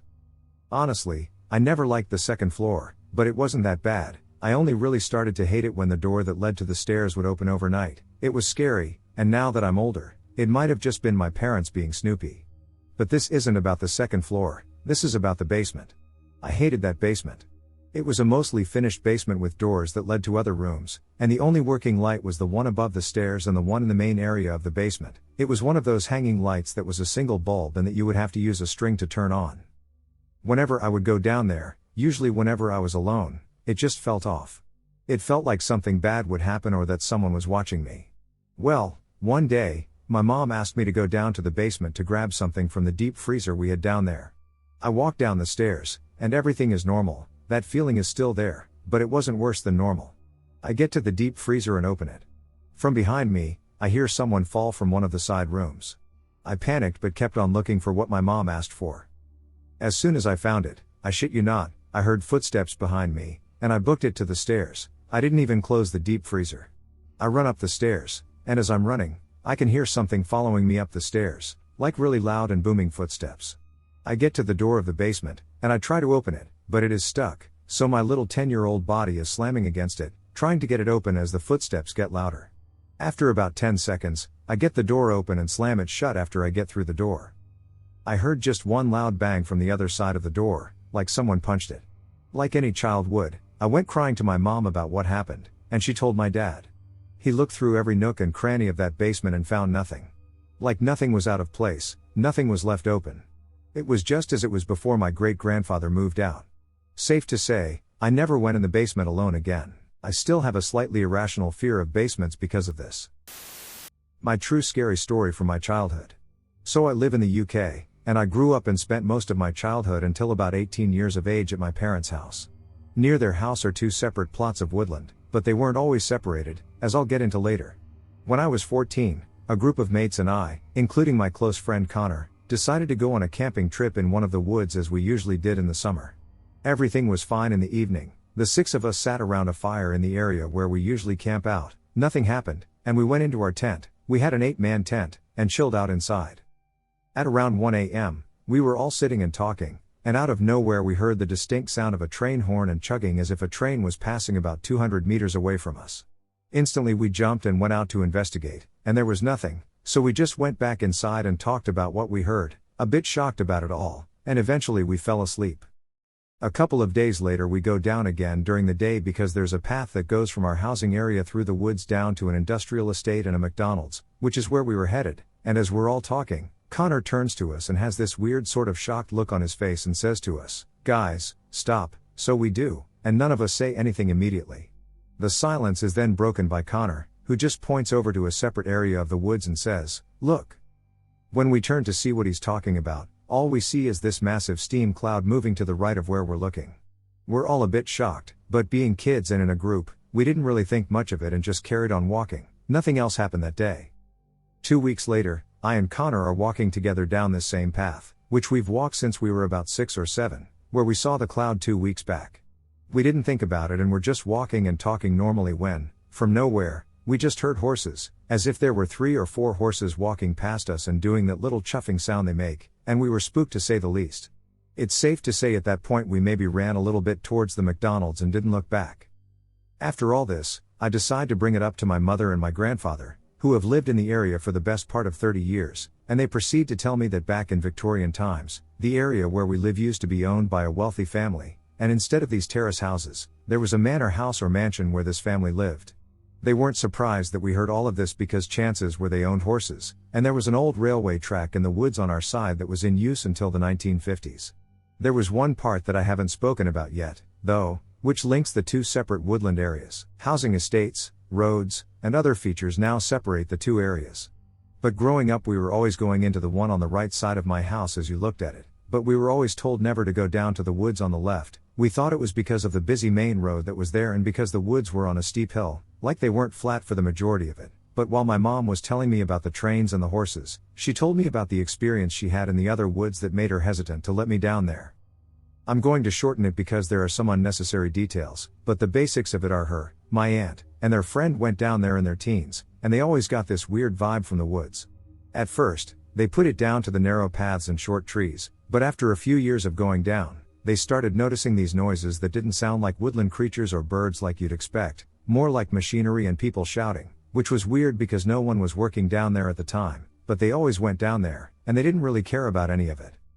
One day they went down as a group and went to this little area near a stream, which they made their way to a large clearing among the trees, from which they could see the main road. At first there was nothing out of the ordinary, but as they walked further up the river to get to this spot, they found a rucksack in the water and a single boot. Being 1994, they didn't have a mobile phone on them, so they decided to keep a mental note of where they found this bag and boot and went home to my granddad to tell him what they saw and to call the police just as a safety thing to check out the area in case someone had gone missing or lost their gear, which they could collect from the police station. So the police do their search, and once they're done, they immediately start questioning my mom and her group, asking how long they were down there for and why they were going the way they were going, etc., to which they said they always went around that area to get to the clearing to hang out together. As it turns out, the bag and the boot belonged to a man who was found a quarter-mile downstream dead, head down in the water with 3 stab wounds in his lower back. They labeled it a homicide, but the killer was never found, and my mom had been so paranoid that whoever it was who killed this man would still be down there that even 20 years later she didn't think anyone should go down there. So that's my story about the woods where I live. The girl on the stairs. I want to preface this, it is true. Not some made-up story. I grew up in a village in Warwickshire, UK. It's known for its history. With windmills, an old manor house, and pubs that are hundreds of years old, it is mentioned in the Doomsday Book. I lived on a road that backs onto the manor. A multi-million-pound house that, at some point, would have been owned by someone of importance in the village. One night, when I was 12, probably around 1 a.m., I woke up needing the toilet. I got up and crossed the landing. I glanced downstairs, and at the bottom, I saw a little girl standing there. Thinking it was my younger sister and completely ignoring the nightgown she wore, I went to the toilet, and as I crossed back to my bedroom, I noticed she'd gone. 7 years later, I was having a summer barbecue in the back garden while my parents were on holiday. My then girlfriend had invited some college friends to come along. We were sitting outside at probably 11 p.m. when one of her friends, who I'd only met twice, came running outside, white as a sheet. She looked about and, out of breath, said, "You're all here?" As if it surprised her. She continued, "I've just followed a little girl up the stairs, but she disappeared." We all sat in silence, a bit freaked out. It turns out that apparently, the daughter of the manor, several hundred years prior, had been picking apples in the orchard and slipped, trapping her between branches and breaking her neck. Finally, one night, while I was returning from university for the holidays, my parents and siblings were out of the house. I was alone, other than a cat. I was talking with my girlfriend on MSN Messenger when my bedroom door, with a very stiff door handle, opened. There was no explanation. I dived off the computer and looked onto the landing. There was no one. I called out. There was no one. Since then, when I visit my parents, I try to avoid crossing the landing late at night, in case I come face to face with the same girl that I and my ex's friend saw. My true paranormal experience. Scariest night of my life. For some background info, I come from a group of people whose cultural and religious beliefs surround shamanism. Our origins left our people with a deeply rooted spiritual connection. But I'm not a shaman, I'm a Christian. During my high school years, I was never really into my faith or Christianity. I loved and enjoyed the thrill of watching scary movies for fun / as a hobby. I believed in the paranormal but never had any real first-hand experiences. Because of my ethnicity and culture, I heard a lot of scary ghost stories through friends and family members, including their own personal experiences. A lot of it ties into the shaman / religious cultural beliefs and rules. For example, it's a known rule to never respond if you hear your name being called if you know for a fact no one is around. If you're not entirely sure, it's better not to respond but instead check to see if someone's home and might have called for you. It's believed that if it's a spirit calling for you, they're trying to get your attention. If you answer, you let the spirit know you heard them, and they will latch onto you, generally taking your response as a welcome to impede on your life. I recall several shamanic family friends recounting similar experiences of hearing their names called. But they knew for certain no one was home. Just in case, they would check the entire house without saying a word or responding. And it turns out, no one would end up being home. I was just an average girl with a typical teenage life. I had no real first-hand paranormal experiences. I only ever experienced sleep paralysis for a short period of time during my sophomore year in high school. The first couple of times were pretty freaky, but eventually I got used to them, and some days I'd just be so exhausted after school that during an episode of sleep paralysis, I'd be like, I'm too worn out for this. I'm going to go back to sleep, and then I KO'd. Eventually, they stopped after 2 weeks. I understand the science behind sleep paralysis, but I'm including this experience because in my culture, it's known to be a spiritual encounter. We have a different term for it in our language, which in English translates to getting or being sat on, by spirits. I didn't experience much during my sleep paralysis, so I don't really think much of it, honestly. I just couldn't move and felt a lot of anxiety, but then I'd be able to feel a release and get up like I just woke up from a terrible nightmare. I didn't feel any kind of presence before, during, or after the experience. I didn't see anything either. So, I pretty much sum it up to being the good old science sleep paralysis explanation. But in terms of the paranormal world, that's the closest thing I ever really experienced. And it wasn't even anything truly spiritual, except for one night, during my junior year, I had a very traumatic experience. I won't say for certain it was ghosts, but I'm definitely convinced it wasn't a dream, and it was the worst form of sleep paralysis experience I've ever had. I hope to never experience anything like that ever again. It was a normal Saturday, and at bedtime, I tucked myself in with my phone charging on my pillow. Next to my head, I had an old Verizon flip phone since this was the year 2011, and my folks couldn't afford to get me an Apple phone. I always charged my phone during the night and would place it front side up on my pillow next to my head. While charging, the front screen would stay on and light up the surface of my ceiling. Everything was normal. Everything felt fine. I fell asleep but later woke up in a daze because I felt someone was calling for me from the door of my bedroom and was standing out in the hallway.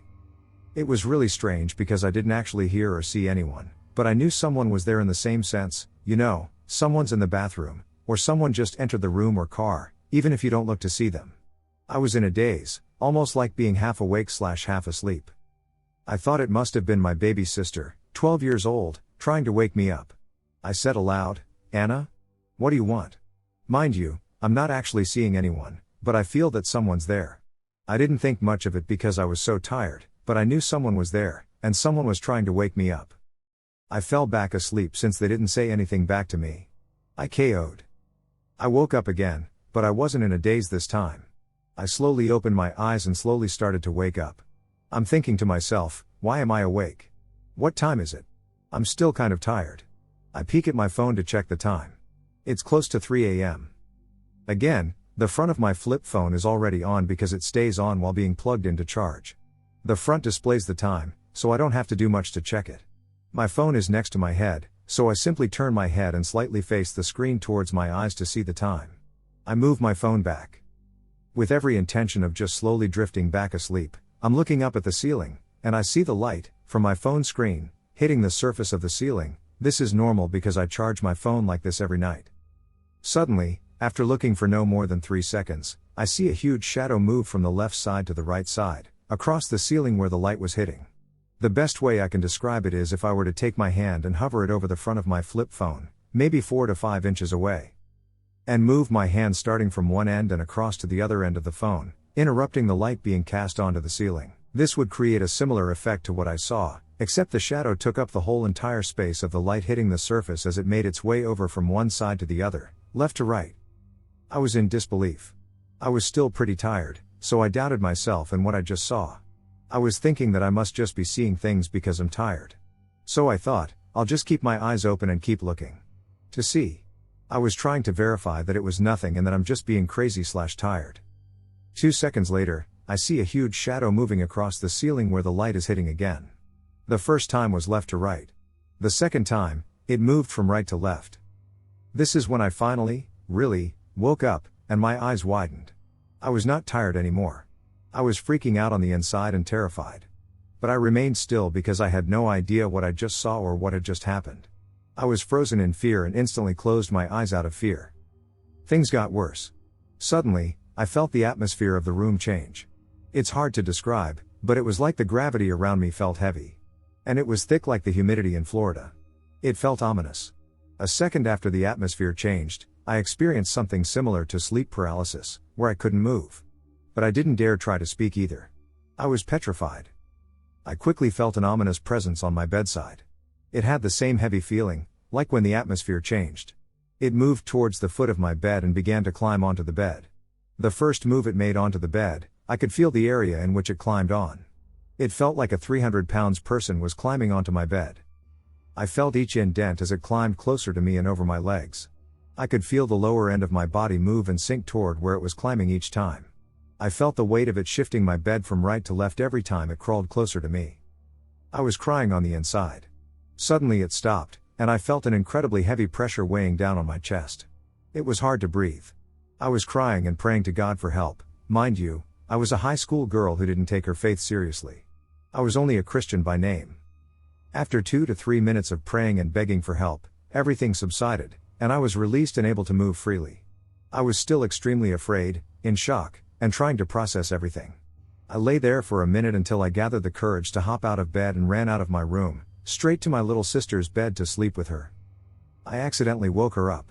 She was confused and asked me why I was there. I told her I was really scared. She asked me what happened, but I didn't tell her. I was too afraid to speak about what just freaking happened. I couldn't sleep by myself or in my own room for a whole month. I ended up sleeping in my sister's bedroom with her for 4 to 5 straight weeks. I tried not to think about it, and I didn't want to talk about it. I didn't want to remember it. I think I eventually told my mom about it a couple of months later. But I never really shared this experience with anyone else because I thought, 1. People for sure probably wouldn't believe it, with the exceptions of other religiously spiritual people. And 2. I hated talking or even thinking about it because it was traumatic. This is the first scary paranormal experience I have ever had. And I pray to God it's my last. If anyone is curious, no, I did not become a real Christian or born-again Christian after this, surprisingly. I also stopped sleeping with my phone screen face up. I would charge it and turn it over. So no light would be hitting the surface of the ceiling. Thanks for listening. This was almost 15 years ago. Shadow people won't leave me alone. I keep having strange experiences with shadow people periodically, and I wanted to know if anyone else has had similar encounters or if there's an explanation for this. This isn't the first time it happened, but I was around 16, and I woke up in the middle of the night to use the bathroom, and when I walked into the hallway, I caught a glimpse of a tall, human-shaped figure standing at the end of the hallway, kind of hugging the corner with only half of its body showing with no distinct features, just its silhouette, and when I looked at it, the shadow dipped behind the corner. I brushed it off as just a weird sleep paralysis thing or maybe my mind playing tricks on me. But over the years, the encounters have continued, mostly in dark or dimly lit areas, sometimes during the day, always in the corner of my eye, rarely directly in front of me. The weird part is, these figures interact with me by moving when I look at them, and they just exist in the space. I get this heavy, suffocating feeling when they're around.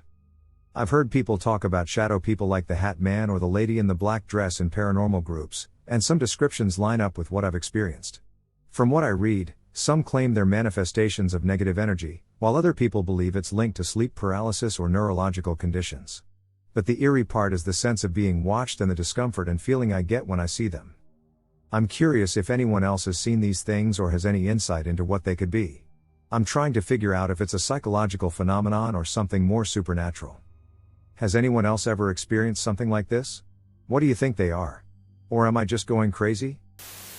This is long, but this is a 100% true story. 25 years ago I moved in with my cousin and her roommate/co-worker Jose. The house was an old cement block 3-bedroom, 1-bath house with a large fenced yard. He had 2 enormous German shepherds that lived there and were mostly in the yard. The house is in Claremore, Florida, in a shitty, packed suburban neighborhood. Nothing special. Rent was cheap. $50 a week from what I remember, and the house was clean. Plus, my cousin lived there too. So I moved in. We all got along well. Everyone worked. We pretty much kept to ourselves and saw each other for a few minutes here and there. I lived there for about 6 months. This is the story of what caused me to move out. On a weekend night we all happened to be off from work. We decided to invite some friends over from the pool hall that we frequented, and Jose invited some people over that they worked with at the pharmaceutical lab. There were probably 20 people there total. We played music and did what young people do. Eventually it got pretty late, and we found ourselves talking about ghosts. We all shared stories. My cousin and I come from a pretty spooky family, so we had some good ones, and everybody was really into the discussion. Jose was quiet throughout most of the conversation. He waited until we all kind of quieted down and then said, "This house is haunted." My cousin and I shot each other a look and then both laughed because, yeah, sometimes Jose's 20-pound house cat would meow at the empty hallway. But that was it. He proceeded to tell us that there was a presence in the house but that it mostly stayed in the shed in the backyard.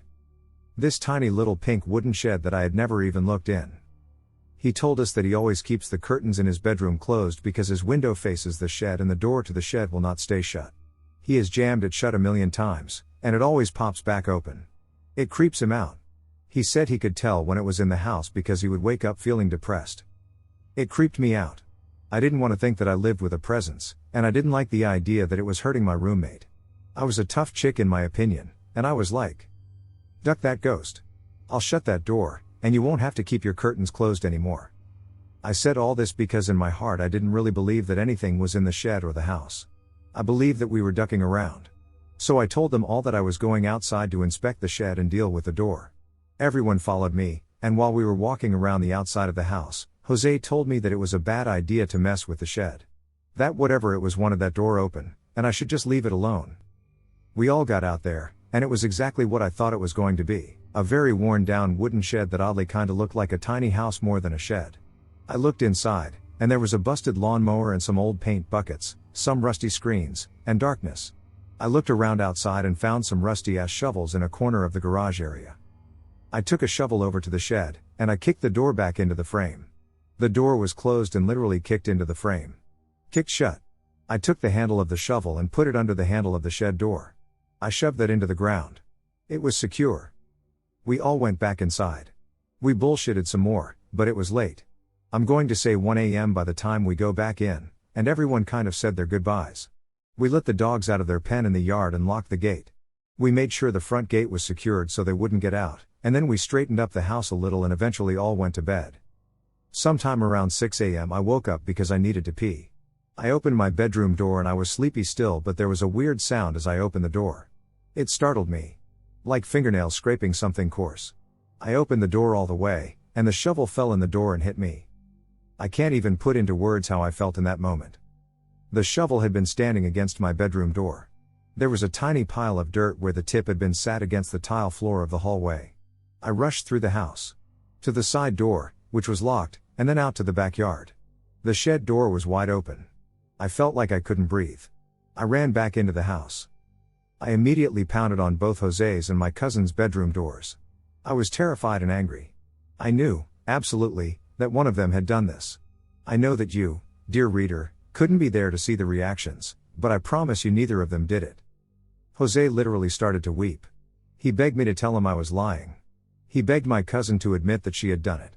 When neither of us would take responsibility, he went to the store and got a bunch of religious candles, produced a rosary, and started trying to pray whatever it was away. Or pray for me for being so stupid. My Spanish wasn't even close to fluent enough to keep up with his prayers.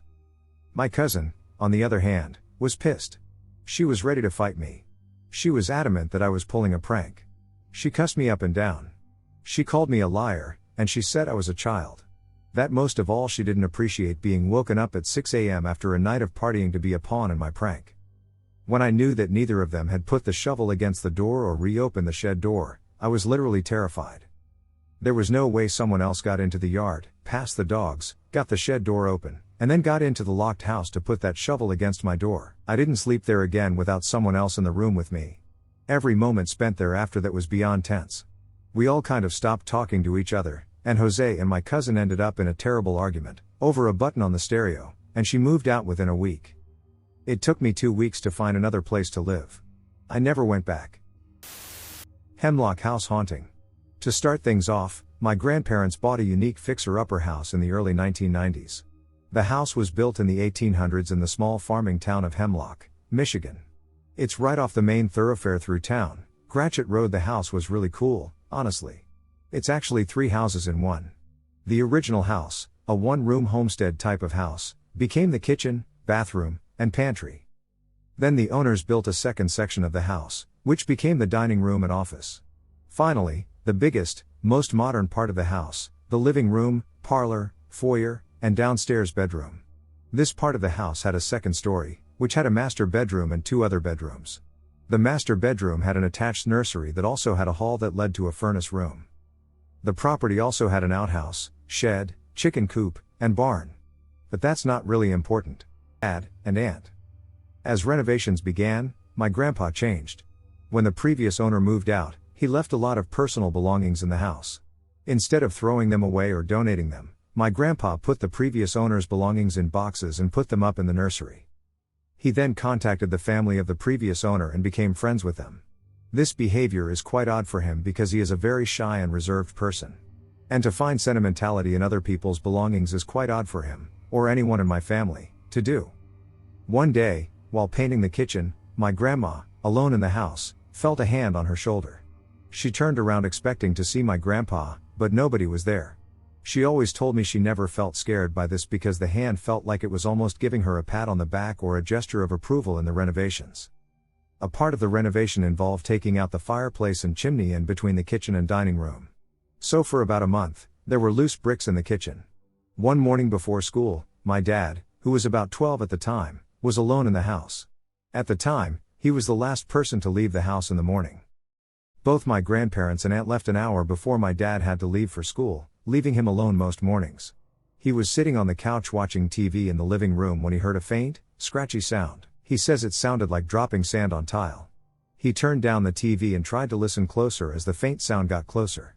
Suddenly a brick flew into the living room from the dining room and rolled into the middle of the floor. He ran out of the house and never stayed in the house alone again. Because this was the 90s, my grandpa had one of those big, shoulder-mounted camcorders that he recorded home movies with. Around Halloween one year, my dad and aunt were going through home movies when they found a new tape that was unmarked. They decided to watch this mystery tape. The video on the tape was of my grandpa, wearing the previous owner's wedding tuxedo. Just standing in front of the camera in the tux. After this, the renovations began to slow down. That same year on Halloween, my grandparents hosted a haunted house. One of the spooky decorations was a coffin with a skeleton in it. The skeleton was wearing a wedding dress. The dress was the dress of the previous owner's wife, who had a lobotomy in the 50s and lived in an asylum since then. The next day, the family contacted my grandpa and told him that she had died that night. After that, renovations slowed to a halt, and my grandpa became distant and uninterested in anything he liked before. He was a completely different person. Soon after this, my grandparents got divorced, and my aunt moved to Kansas. My dad and grandma moved into a townhouse in the next town over. There's a lot more to this story. I lived in this house as a kid and had a lot of experiences, and my dad and I only recently made the connection that there was something in the dining room that didn't want us in the house. We both describe it as eyes watching you from the dining room. No matter where you are in the house, the dining room is always watching and pissed that you're there. Anyway, that's part 1, LMK what you think. This is all family lore and 100% true. Alright, here's the rest of the story, including my personal experiences with the house and what actually happened to it. After the divorce, my grandpa moved out of the house and remarried. He basically went back to normal after leaving the house. My grandma still owned the house after everyone left, so there it sat, half renovated and abandoned. My aunt moved back from Kansas with her fiancé and bought the house from my grandma. The two of them moved back into the house. Soon after, she developed a habit of hoarding animals. Soon the house was full of cats. The half-renovated house became full of cat feces and clutter. My aunt and her fiancé married and moved out to New Mexico. After leaving, my aunt went back to normal. Then my oldest aunt, who moved out before the creepy stuff started happening, moved in with her family. This is where I start remembering stuff in this house. I was about 4 or 5 when they moved in. The house was still full of cat feces and clutter, as well as still being half renovated. My oldest aunt and her family left rather quickly after moving in and never really gave an explanation. My grandma then moved back into the house. Still full of cat feces and clutter. And now both of my aunt's belongings and the original family's belongings were cluttering the house. The upstairs was inaccessible due to the amount of boxes and random hoarded items. My grandma never mentioned any paranormal experiences from this point on. Just occasionally mentioning the house had spirits. This is where stuff gets creepy again.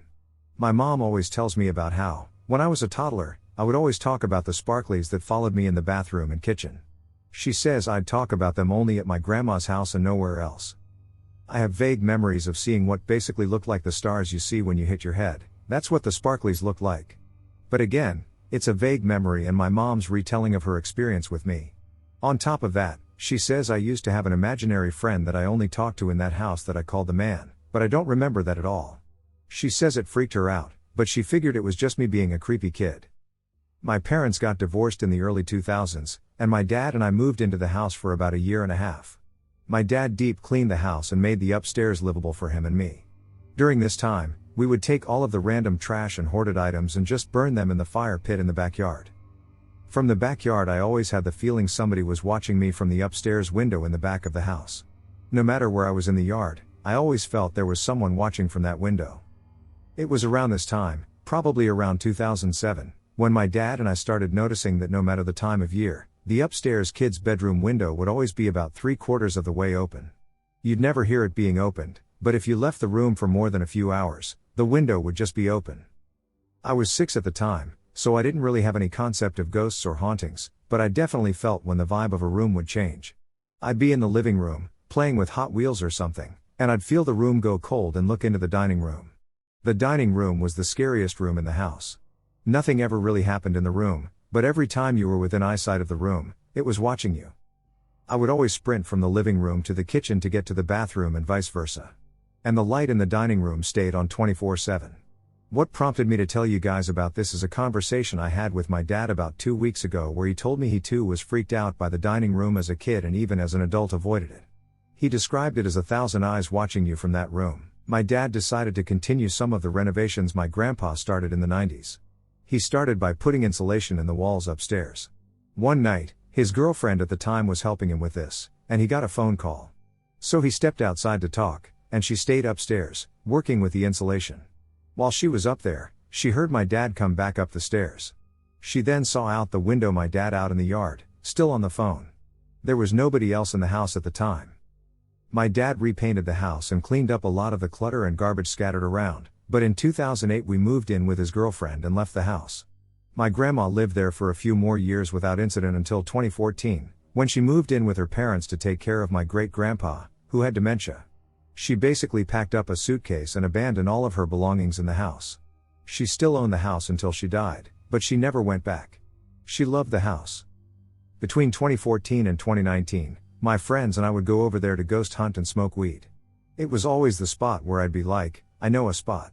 Whenever we ghost hunted, we never really captured anything except for the creepy vibe from the dining room. But it was always fun to tell the scary stories from the house and then show my friends the place from all the stories. My grandma died in March of 2019, and the whole family went to the house to gather her belongings and get it ready to be sold. The whole time, my dad would talk about how nice of a house it would be if we just fixed it up and how we could really make it a super cool house. But he fought off the pull of whatever latched onto the other owners of the house. I even felt and still feel like it could be a super cool house if it gets fixed up all the way. But the attraction is so much stronger in person. It makes you feel like you need to have it fixed up. My dad sold the property in late 2019, and new people moved in a couple of months later. I drove by the house the last time I visited home, and sure enough, the same upstairs window is open, and the house is back in disrepair. You can tell the house was under renovations, and the renovations halted. There's more I have to say about this house, but I can't remember all of it. I'm 22 now and still get freaked out when I think about that damn dining room. I miss that house. I've spent my entire life surrounded by the paranormal. I've had family members with the mojo, my Mexican/Native American side, some who were downright evil, and others who were psychic, lol, bullshit, but still practice their craft to the best of their abilities, despite not being psychic or communicating with the dead. A big moment in meeting the paranormal was when I was a lad, 12, I believe. My parents lived with my grandmother in her 2-story home. In our town, it was among the first big houses to ever be built during the coal boom. Before my grandmother bought it, records showed it was owned by a man who was a doctor, often treated the townspeople, and mostly the miners who got hurt, which happened often. I cannot find actual documents that would prove this 100%, but there were a few newspaper clippings of him being arrested for doing illegal abortions and even killing patients in his home. And again, I wish I could prove this, but I cannot. The few documents we did have were burned down when the house mysteriously burned down. Anyways, besides having 2 stories and a little barn on the side, there was a cellar that nobody liked going down. I do know my uncle did a lot of drugs down there until one day he had a bad trip and refused to step foot near it again. Every so often, always at night, we would hear growling coming from that cellar. We own no dog, as my grandmother hates having animals that are not useful. Chickens, etc. My father would often investigate to no avail. There was nothing there. My brothers and I sometimes saw something running around out there, but again, nothing was there. Dad installed lights in the back because we would not stop crying about what was back there. Then it got quiet. For about a month, there was nothing. No growling, no scratch marks on the wall, no torn up toys. Nothing. We started to feel foolish. Perhaps it was a stray that found a hole in the iron fence? The night it came back, there was a huge storm. At least to a kid, it was huge. Wind howling, lightning cracking in the sky, dark clouds, the whole 9 yards. When it was bedtime, my older brother was looking out the window with me, and near the cellar door we both saw that shadow thing sitting there, staring back. My brother got brave. He threw a G.I. Joe at it, and it didn't even move. The creature didn't even blink. We told Dad. He went out and saw nothing, even though it was right freaking there. That night we finally fell asleep. I had a dream I was in the backyard going to the bathroom. There was an unused outhouse, dead in the night. It was there. It was some horribly ugly half-dog, half-human thing, as if it got stopped in the middle of changing into a dog. It chased me, and I ran.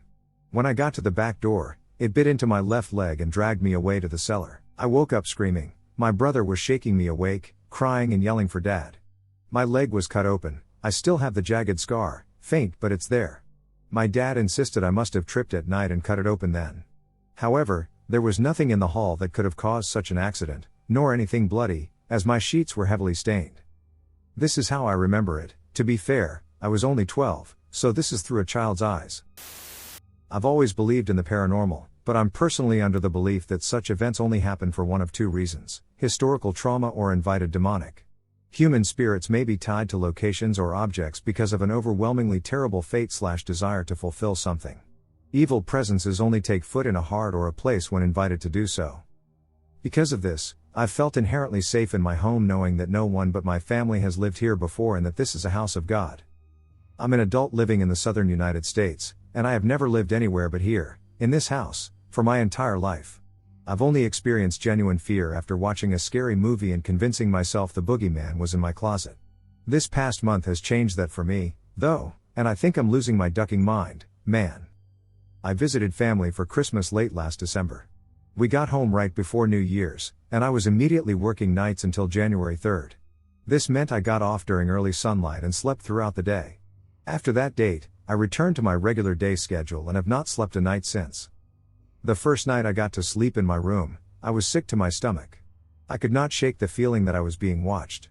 I was rational, and I was certain that no one could physically be watching me with my doors closed and windows covered, but I was on the verge of a panic attack. My heart was swelling for absolutely no reason, so I sacrificed sleep for the night and read a book with my lights on. I worked the following morning, only managing to sneak in about an hour of rest after the sun came up. The next night, the feeling was back. My stomach turned, my heart raced, and I couldn't stop feeling like someone was watching me. I turned off anything that could make noise and sat completely still for an hour, listening for any kind of movement in the house. I'm honestly more afraid of a living person watching me than a non-living person, and during my panic, I had managed to convince myself that someone broke in. I wanted to hear their footsteps coming to the door so I could defend myself instead of getting sneak attacked. Nothing happened all night. Only dead silence and the feeling of a lurking audience. My paranoia robbed me of sleep again, and so again, I could only grab an hour of shut-eye between the sun rising and my work schedule. This went on for the next week. There was no noise, no sleep, and only pure anxiety. I am not an anxious person, and I especially am not the type to lose sleep over a feeling that I can't explain. January 11th. I had grown accustomed to my new dysfunctional sleep schedule despite the mild side effects. It was 1 a.m, and my entire family was sleeping. My bedroom is at the very front of the house on the top floor. I have 3 massive windows facing the front yard. There is no roof or any surface to stand on to gain access to those windows. I share a wall with part of the garage attic, and the roof covering it. Please remember this. I hear 3 distinct footsteps on the roof above the garage, directly to the right of my front windows. I keep the windows covered at night for privacy, so I couldn't immediately see what caused the noise, but I chalked it up to the small critters that usually jump on the roof. It's quiet for a minute before several heavy footsteps walk in an unmistakable line across the roof again. There was no way a squirrel, the usual culprit, or any kind of large rodent that may have magically gotten up there would have made noises that consistent and that loud. It seriously sounded like a person in big, steel-toed work boots was on the ducking roof. I could hear them both through the wall and through the window while they walked straight to the furthest point of the roof to be closest to my room before they stopped. It was completely quiet for a few more seconds, so I managed to calm myself down and write it off as a big-ass raccoon and went back to my book. Then there was tapping at the center of my window. The center is too far for anything at all to reach from the garage roof, and there is no surface below to stand on. There's not even a tree nearby, so this eliminates the branches and the wind theory. The tapping went on intermittently for almost an hour. No animal with nails to make clear taps like that could be holding itself against a glass pane, and no bat would have stayed running on a hard surface for that long. I could not bring myself to open the window and look, knowing that if it was a real person outside, I would alert them to the fact that I'm awake. I also considered it being a spirit, and I did not want to invite it in. With my heart in my ass, I sat completely still and listened before they finally stopped, only to be replaced with the heavy footsteps dragging across the roof again. I listened to them ascend up the roof before returning to the edge and getting quieter. It sounded as if they walked the perimeter, disappearing to the far side of the house. It had to be a person on my roof, and the scratching was their attempt at getting in, right? Looking for an entry point? The footsteps returned for only a second some time after that, disappearing with one final, deliberate stomp. The rest of the night was quiet, and I texted my dad to check the cameras in the morning. There was nothing we could see. I stayed up with my legal weapon glued to me all night for the next week. The roof noises never came back but instead were replaced with dragging noises from the garage attic. The only way I can describe it is like someone's putting away heavy boxes. I hear it off and on from 11 p.m. to 6 a.m. non-stop dragging, rolling, shuffling. I've recorded several videos, but the audio through the wall doesn't pick up even a fraction of how loud it is in person. My family is convinced I'm having auditory hallucinations from sleep deprivation, but this is just so real. My father even went up to place heavier insulation in the attic so I would hear the noises less, but they're still there. I still feel I'm being watched. Once, the vent in my ceiling cracked loudly. I remember thinking it was so weird because it had never done that before. It turned on automatically later in the night, but it was blowing a cologne I had never smelled before. I was so confused that I got up and smelled everything not belonging to me in search of the source, but nothing happened. It was coming from the vent. Now, I think it's been these past 5 days, the house cries in the daylight, too. Before this, I was safe to sleep when the sun came up, and I was safe to eat or shower alone before my family returned from work. But the noises are bolder now. I haven't had to work much this week due to the school semester starting and a seasonally low demand, so I've been completely alone almost all day. Sometimes the vent in my ceiling creaks in ways it hasn't creaked for the entire time I've lived here. Sometimes the wood floor directly outside of my bedroom cracks in ways that only crack under heavy body weight, but there will be no shadow under the door. When I'm downstairs, I can hear wood snapping and popping upstairs, and vice versa. Hardly ever when I'm on the same floor. What finally drove me to write this is that just now, downstairs in my living room, I heard something fall directly above me. There's a common area on the floor above, and I know my cat likes to hop up and off of the furniture there, but I was way too paranoid to chance it. I decided that if something is messing with things it didn't pay for, I have every right to charge it. I picked up a knife and walked up the stairs. Everything in the common room was right where it was supposed to be, nothing had fallen. My cat was still in the same chair he was in when I passed him earlier on my way downstairs, so I know the noise wasn't his big butt jumping off. But then all of the wood creaking noises centered on one location. There's a room on that floor we call a Texas basement. It's essentially a storage closet the size of a basement and a part of the house too small to make a bedroom. The door to the Texas basement is connected to the upstairs common room, and the noises all started coming from in there. They were more rapid than the regular ones, kind of like someone was standing up really quickly. Immediately after, the vents in the ceiling moaned like they've been doing in my room. I did not want to open that door. Hell no. I stepped back, showed my knife to the vents and the door like a crazy person, and went downstairs. It's been an hour. I'm camped on the couch again, hearing clear footsteps from above me. My cat's with me now. So here's my dilemma, is this a spirit? Or is this someone literally living in my house? I like true crime, and I know the horrors of mentally ill people doing mentally ill things to be near someone they picked for no reason at all. But I also like ghost stories, and I know that in almost every single one I hear, the presence starts like this. I'm scared, I'm exhausted, and I've never been more worried in my life. Even if the noises stopped and I could soothe myself into sleeping through the night, I'd be too afraid that something would get me when my guard's down.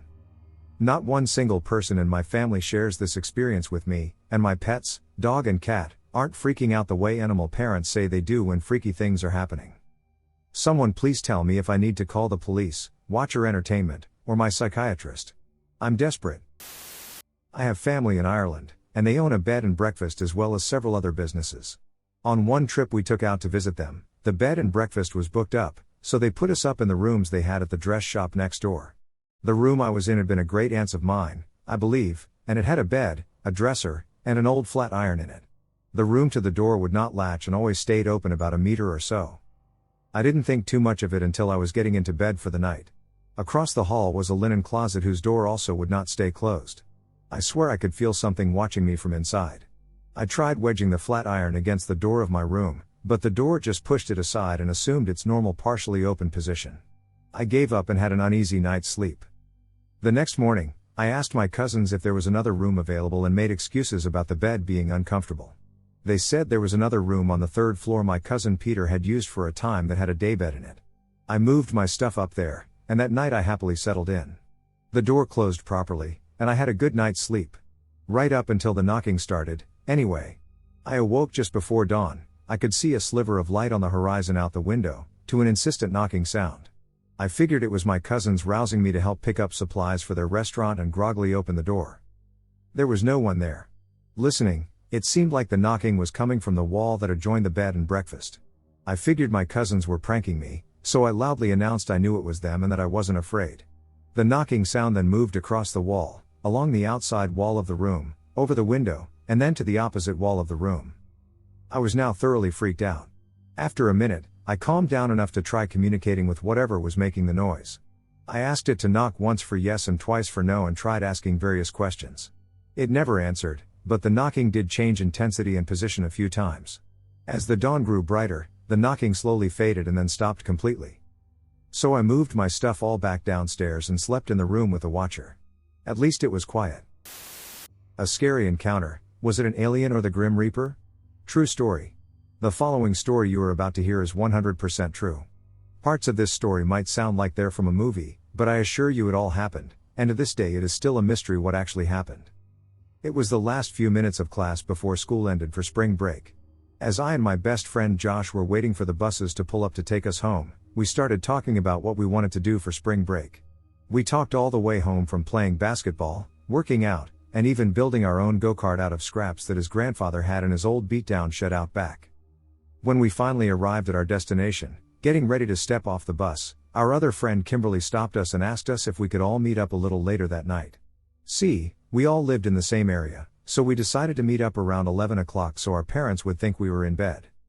Later that night, before we snuck out of our houses, we called Kimberly and asked where she wanted to meet.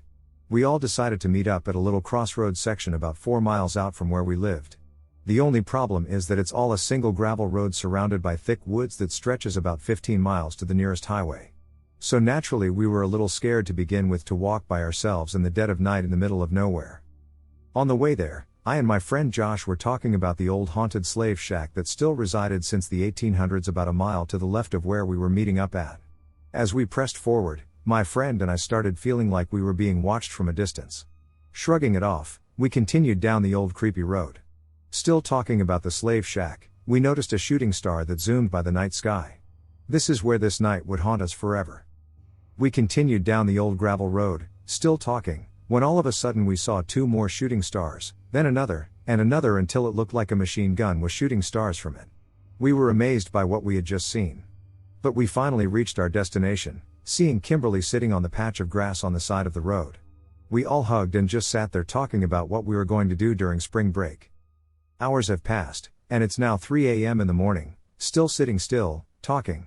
Then out of nowhere this unusually large dog approached us. It was a very sweet, loving, kind dog, not usual for a stray dog.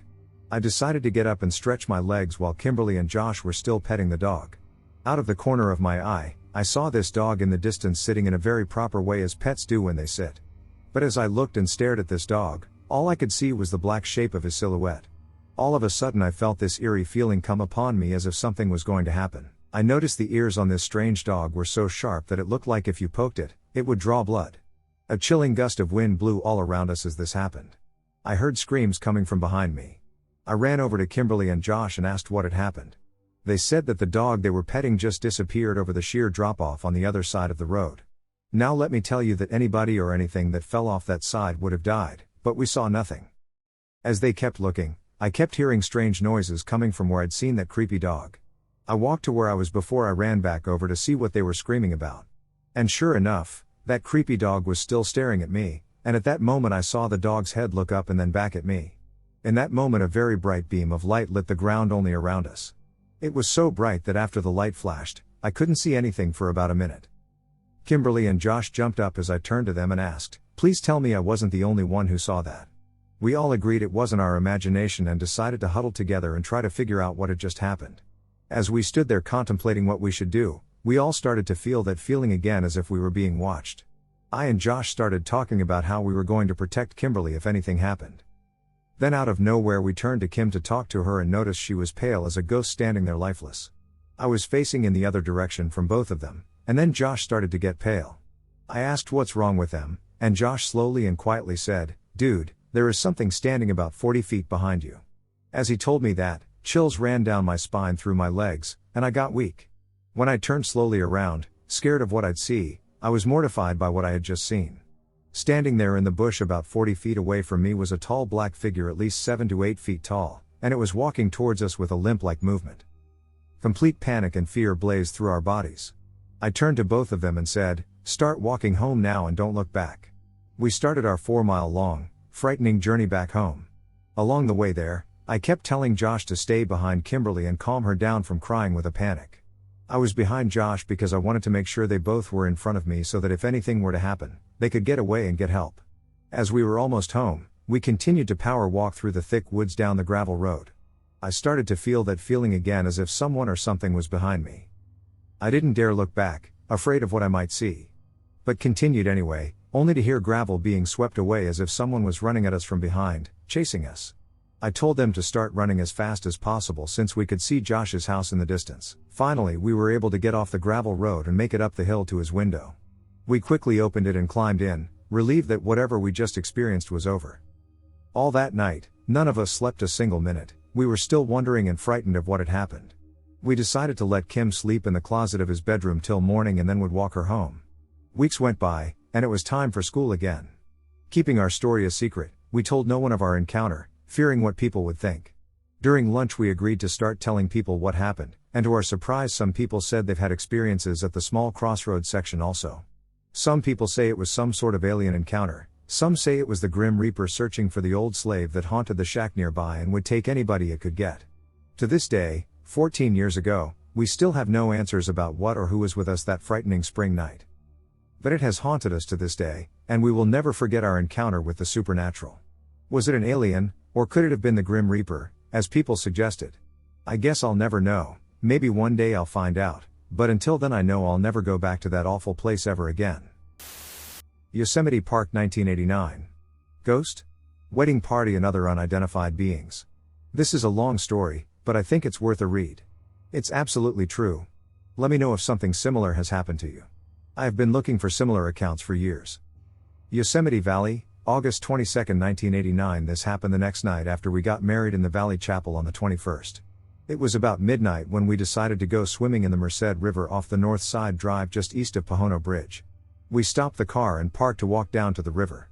There were no other cars in sight, or had been since we left the valley areas. We assumed we would be alone there. Now, as a side note, there are no time restrictions on visitors to the park, so you can be active 24 hours a day. People sometimes describe deer wandering the meadows at night as resembling zombies. Although we were approximately 6 miles from the campgrounds, it is not unthinkable that people may have walked there in the night. So, to continue, we got out of the car, grabbed flashlights, towels, and a blanket, and proceeded down the dirt trail, which goes to the river's edge, where there is a sandy area, and you can swim there. I had been going to these places with my family throughout my life and was very familiar with the layout and situation. I had not been there at midnight. From the car to the sand was maybe 30 yards through a wooded slope. We were partway down when I saw 2 men standing off the trail to my left, and I shined my light on them as I did not know what I was looking at in the dark. When I saw it was people, I quickly shined the light down and said sorry to them. They didn't move or say anything. So I thought, okay, I guess they are into the deer watching thing and are trying to be quiet. At least now I knew we were not alone, apparently. Another side note, all my life camping, when coming across strangers in the day or night, there is usually some sign of recognition or brief greeting as a courtesy. A head nod or a hey, how's it going? Is typical. With these guys there was nothing. As I said, they didn't make a sound or move. They were tall and standing erect and side by side and appeared to be wearing suits or formal clothes of some sort. This was apparent as I shined the light on them and also in their silhouettes. Liz did not see them, as she was moving forward to the beach. When I got there behind her, she was spreading out the blanket and had sat down. I joined her. The river was there and was making noise, and the moonlight was coming through the trees. From the left, out of the trees a couple emerged, and they were dressed in wedding clothes, like a bride and a groom. They came out and stood at the river's edge, about 10 yards from us. I could hear them talking softly, but the river noise made it hard to make out what they were saying. The moonlight shone on them. After a few moments, they turned more toward us and appeared to be looking our way or maybe watching us. To me, they seemed to be talking about us, but maybe I was being paranoid. I am becoming nervous, as I do not quite understand the situation that is taking place. I looked behind us and could see the 2 black figures not far behind us near the trail. As I looked back around us, I now saw a figure come out of the woods on the right of us and walk out onto a rock that jutted into the river. He was acting or moving like an ape man, slumped over and waving his arms and crouching down menacingly. Very odd, I thought to myself, why is he doing that? Where do all these people come from? At this point I was getting agitated and nervous, as I was feeling surrounded in essence. Liz seemed okay and not particularly bothered, although she admitted our swim was probably off. We both assumed they must have been there already, and we must have interrupted them. So, it's been a few minutes, and Liz says she left the cigarettes in the car and would I get them? I was startled in my reaction and was obviously not excited to go back to the car at that moment. Yes, I was feeling scared and worried about this scene. Something did not feel right, and I felt we were vulnerable. She thought I was acting weird and did not understand my concern. So, I stood up huffily and resolved to go to the car for the damn cigarettes. I walked past them all and made it to the car, got the stuff, and while I was at it, opened the trunk and retrieved my sword that I had there. I made a purposeful noise of banging it on the bumper when I shut the trunk. I came back and drew the sword and stuck it in the ground where we were sitting. She was concerned and asked me what I was doing. I said something rather loudly to the effect of, well, when people sneak up on you and won't talk to you in a strange place at night, I want them to know I may kill them if they try anything. I was not even sure why I said something so aggressive, but as I said, I was scared by then. She was shocked by that and later expressed that she was worried she had just married a crazy guy. A couple more minutes passed, and we decided to leave. We grabbed our stuff, and without incident, got in the car and drove further down the road, again seeing no other vehicles or lights. We drove down El Portal Road, heading for the Cascades picnic area, where I also had spent a lot of time as a kid with my family swimming there at another beach. I thought for sure this place would be empty at night as it was another 7 miles further from the bridge and 12 miles from the campgrounds. So we get there, and the parking lot has no cars, but as we turn into park, the lights shine on a picnic table with folks sitting at it in the dark. Liz and I both saw this. We decided to head to the beach anyway and just mind our business. We got our stuff, and no, I left the sword in the car this time, and started walking the trail through the woods to the river. This is about 100 yards maybe. The trail is wide, and we could see it easily in the moonlight. Ahead, next to the trail, I saw a woman standing there. She was wearing a white gown-like dress. She was maybe 40 yards up from me. We walked in silence at this point, as she, Liz, didn't want to agitate me, and I was feeling weird from the last place. As I approached the woman, her details became more apparent. I was also anticipating encountering her, and my tension built the closer I got. Why was she just standing there? The closer I got, I could see she was pretty but old, with a pleasant and placid smile on her face. She had a veil, and the dress was old and very ornate and covered with lace and pearls. She was also glowing blue-white, her skin was the same color. My hair stood on end as I neared her, and I was scared as to what to say to her when I was obviously going to walk right past her within touching range. Liz did not seem concerned, so I kept my thoughts to myself. Finally, when right next to her, I looked her in the eyes and managed to say hello. She kept smiling and watched me pass but did not say anything. A few steps later, Liz says to me, "Why did you say hello to a tree?" I quickly looked back and literally jumped when I saw it was a stump of a dead tree. It was glowing white where the moonlight was on it. Now I didn't know what to think. Was I losing my mind? I knew what I saw was that woman, but obviously now I was wrong, so I felt silly and befuddled at my mistake. I told Liz I thought it was a woman in a white dress. She looked at me skeptically. We walked on. Now just past halfway to the river. In a little while, I saw black figures standing in the woods off the trail to the sides. I did not shine the light on them this time, and I also asked Liz if she saw them. She said no, and why was I seeing things? Now I was starting to feel defensive and getting a bit mad. I was so sure I was seeing these things. Now I was convinced it was due to reading Carlos Castaneda books, and I was becoming aware of things one does not normally see. I felt I was in a mental state where these beings were visible to me, and I should be very careful. Okay. Past the figures and onto the trees at the edge of the riverbank. Here there is an elevation of about 15 feet above and overlooking the river and some exposed tree roots. You have to turn left and walk down to the level of the river, and there is a sandy area there. I stopped at the top of the high point and looked down. There I saw two figures at a downed tree in the river engaged in some activity. I don't know what, maybe fishing?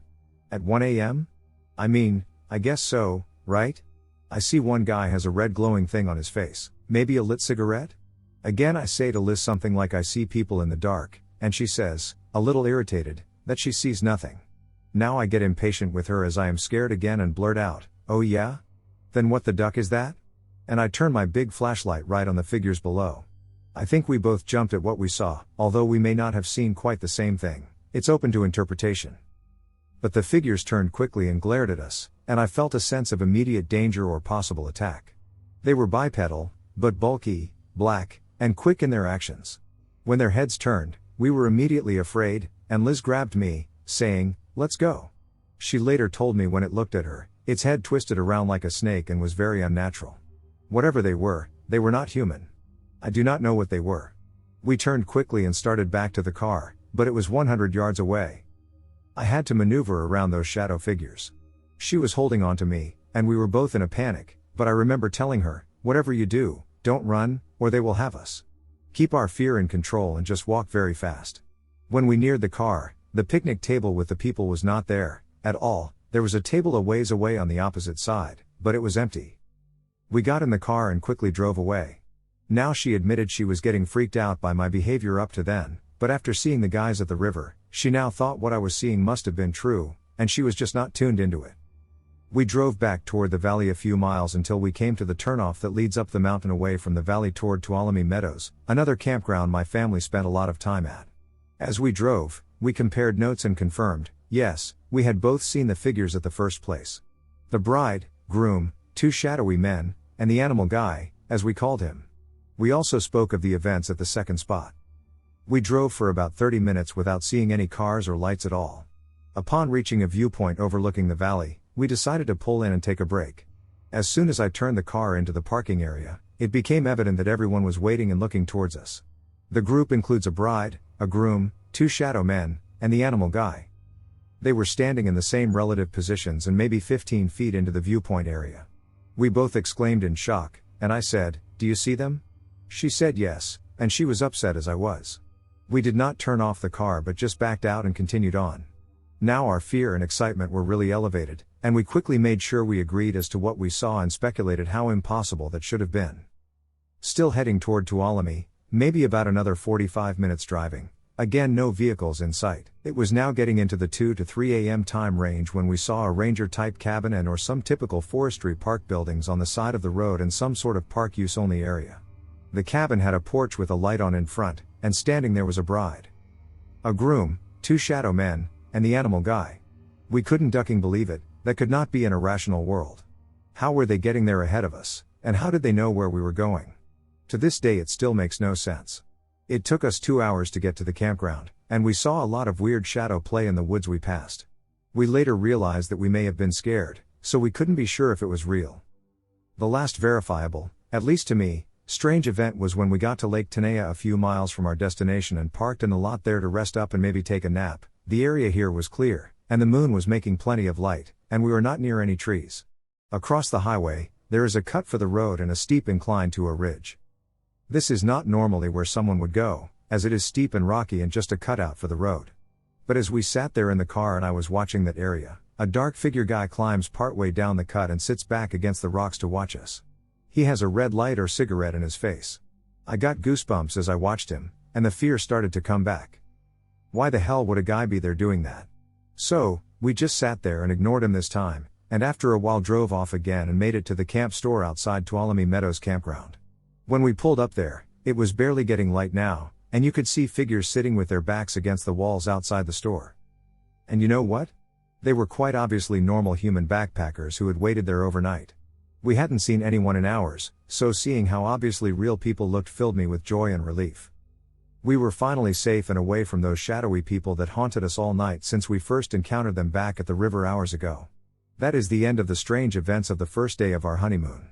No one has explained it or found any similar stories or ideas in the decades since then. Numerous suggestions have surfaced. There were residual hauntings, ghosts, fairy folk, witches, skinwalkers, and aliens, but none of them seemed to fit.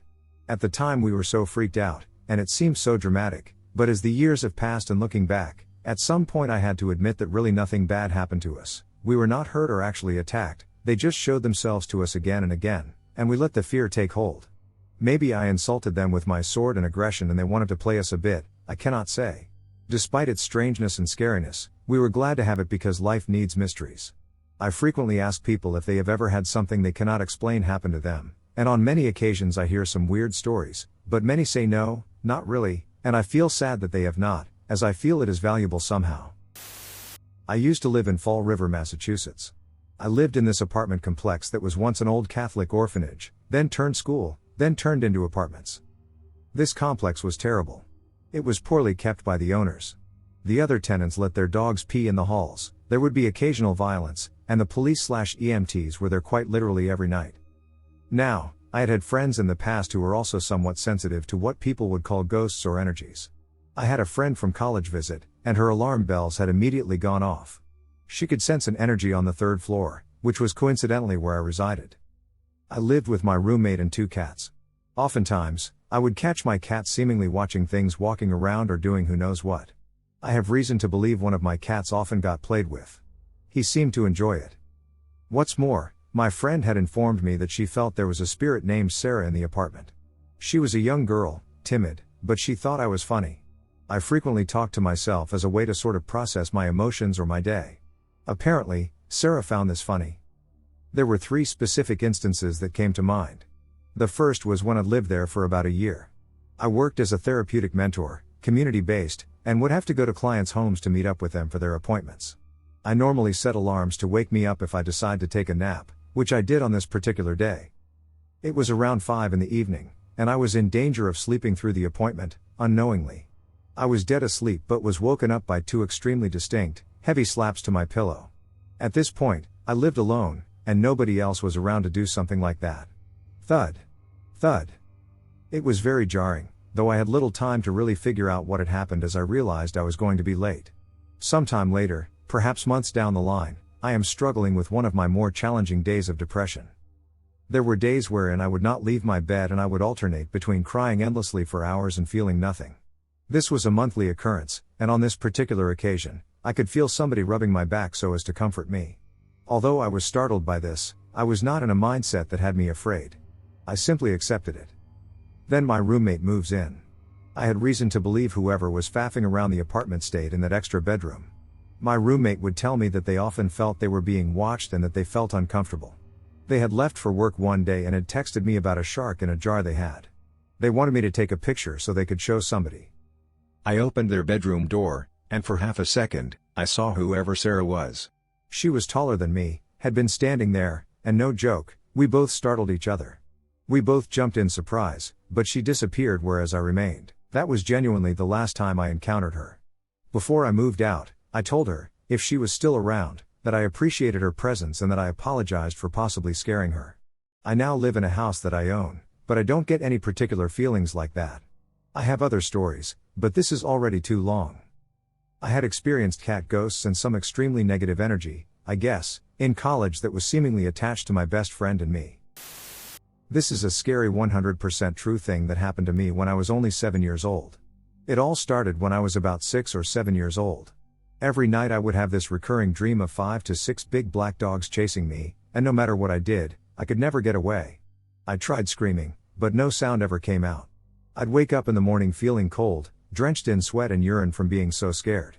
So to start my day, I would strip my bed, wash up, change my clothes, and bring my laundry to the basement to be washed. I hated going in the basement. It seemed like every time I did, the furnace would kick on, and at the age I was, it sounded like glowing dogs.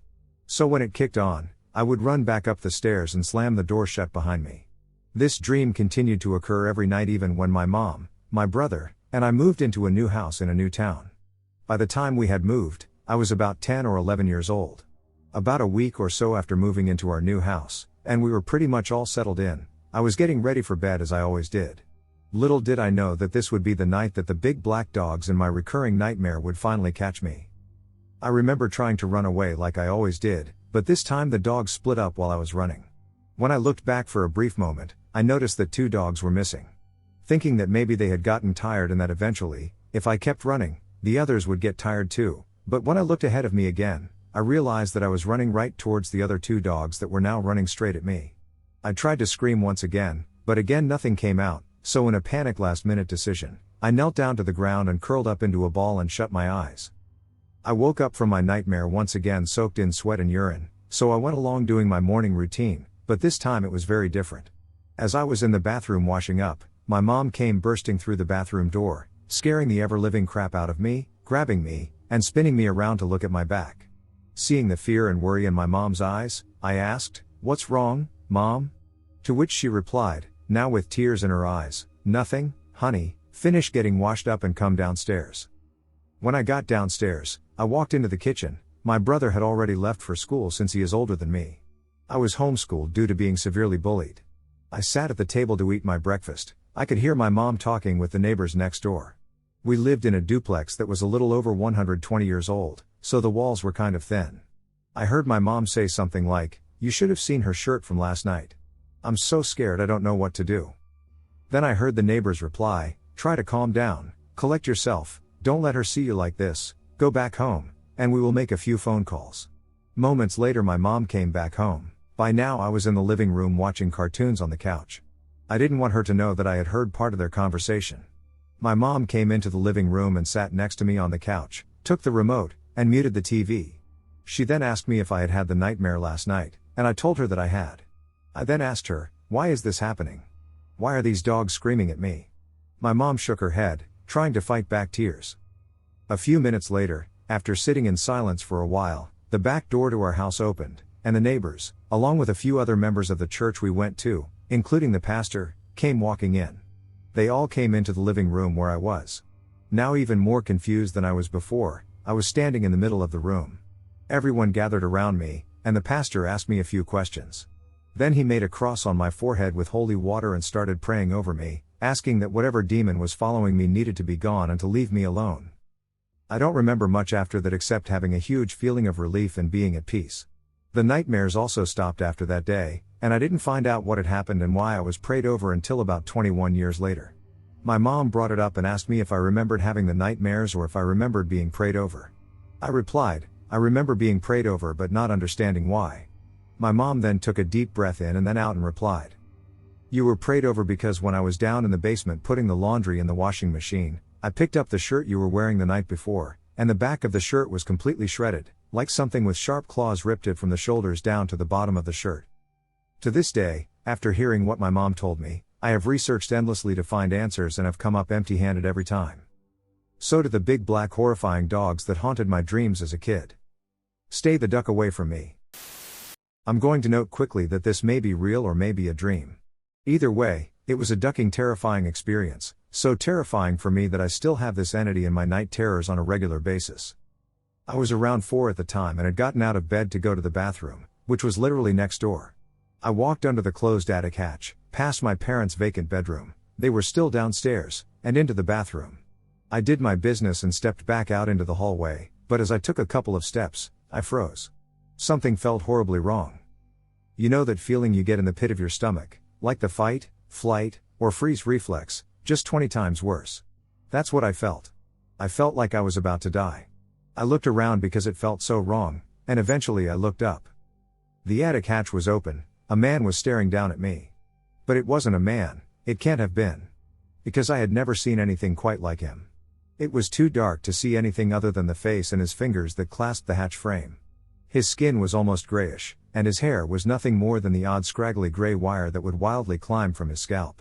His grin was unnaturally wide, like the Cheshire Cat, only bigger. It's a grin reaching ear to ear. But the most unsettling of all was his brilliant gold eyes. I lost it. I screamed my little lungs out. Unfortunately, I now have to note that when I have faced traumatic events in my past, I have blackouts. I don't recall certain details. This is why I am unsure if this was a dream or real. Because I snapped back, and I was sat on my bed being half cradled by my mother while my dad was up in the attic just trying to show me it was safe and no one was there. It's the only time in my life I've ever screamed. I don't scream in dreams either, so me screaming was odd to say the least. I still see it from time to time in my dreams, and on rare occasions I see him lurking in the darkest corners of my home when I'm especially sleep deprived. He is awful in dreams, but in real life, it's a blink and you'll miss it kind of deal where he is there one moment and gone the next. Still, it's terrifying to see him each time, and he affected me so badly that all my nightmare entities have golden eyes like him. My true encounters with ghostly presences. Fellow nightmares, hello. I'm here to tell you a terrifying story about my experiences with ghosts that will make you wonder about the limits of our reality. It all started when I moved into this charming old home in a peaceful area. I had no idea that it had mysteries I could never have imagined. My skin crawled as soon as I entered because of the strange aura that pervaded the space. Odd things began to happen. I caught a glimpse of movement out of the corner of my eye, heard strange noises coming from the hallways, and saw objects that seemed to move by themselves. I initially tried to explain these events away by writing them off as the product of my imagination. However, the activity increased as the days stretched into weeks, forcing me to face the unexplainable. It was a whisper, faint and gentle, carried by an unearthly presence, and I heard it late one spooky night as I lay in bed, the only sound in the house being the creaks. As I strained to hear what an invisible creature was saying, my heart skipped a beat. Even though I could hardly hear them, their voice seemed like it was calling my name, resonating with a mixture of urgency and longing. I researched the history of the house because I was determined to learn the truth about these ghostly voices. Finding answers required countless hours of investigation, talking to residents who were familiar with the area, and sifting through ancient archives. The parts of the story gradually came together: a former inhabitant who died tragically, their ghost lingering in search of closure. Equipped with this newfound understanding, I set out to speak with the invisible being in order to calm their restless spirit. Late-night talks helped me to comprehend their suffering and the unresolved issues that kept them connected to our society. The interactions went on, becoming more real and passionate. Doorways would slam with a spooky force, objects would move on their own, and parts of the home would get cold. The flickering and dancing shadows seemed to be alive with otherworldly energy. Even though I was occasionally terrified, I kept moving forward because of my unquenchable curiosity and compassion. I enlisted the help of seasoned paranormal investigators, and we used a variety of detecting tools to comb the house's depths in an attempt to find evidence of the paranormal. Our research produced terrifying findings, including audio recordings of disembodied voices, whispers from outside the veil, and images of enigmatic light orbs whose existence defied explanation and inspired awe. But in the middle of the terrifying experiences, I developed a strong sense of empathy. I came to see that these spectral creatures were really the remains of past lives rather than evil forces.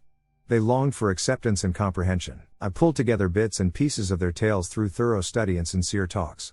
With every interaction, I was able to better comprehend their suffering and assist them in obtaining the resolution they so desperately desired. I now propose a ritual, a symbolic act of establishing a connection with the spirits, to all of you courageous nightmares, who want to explore the world of the paranormal.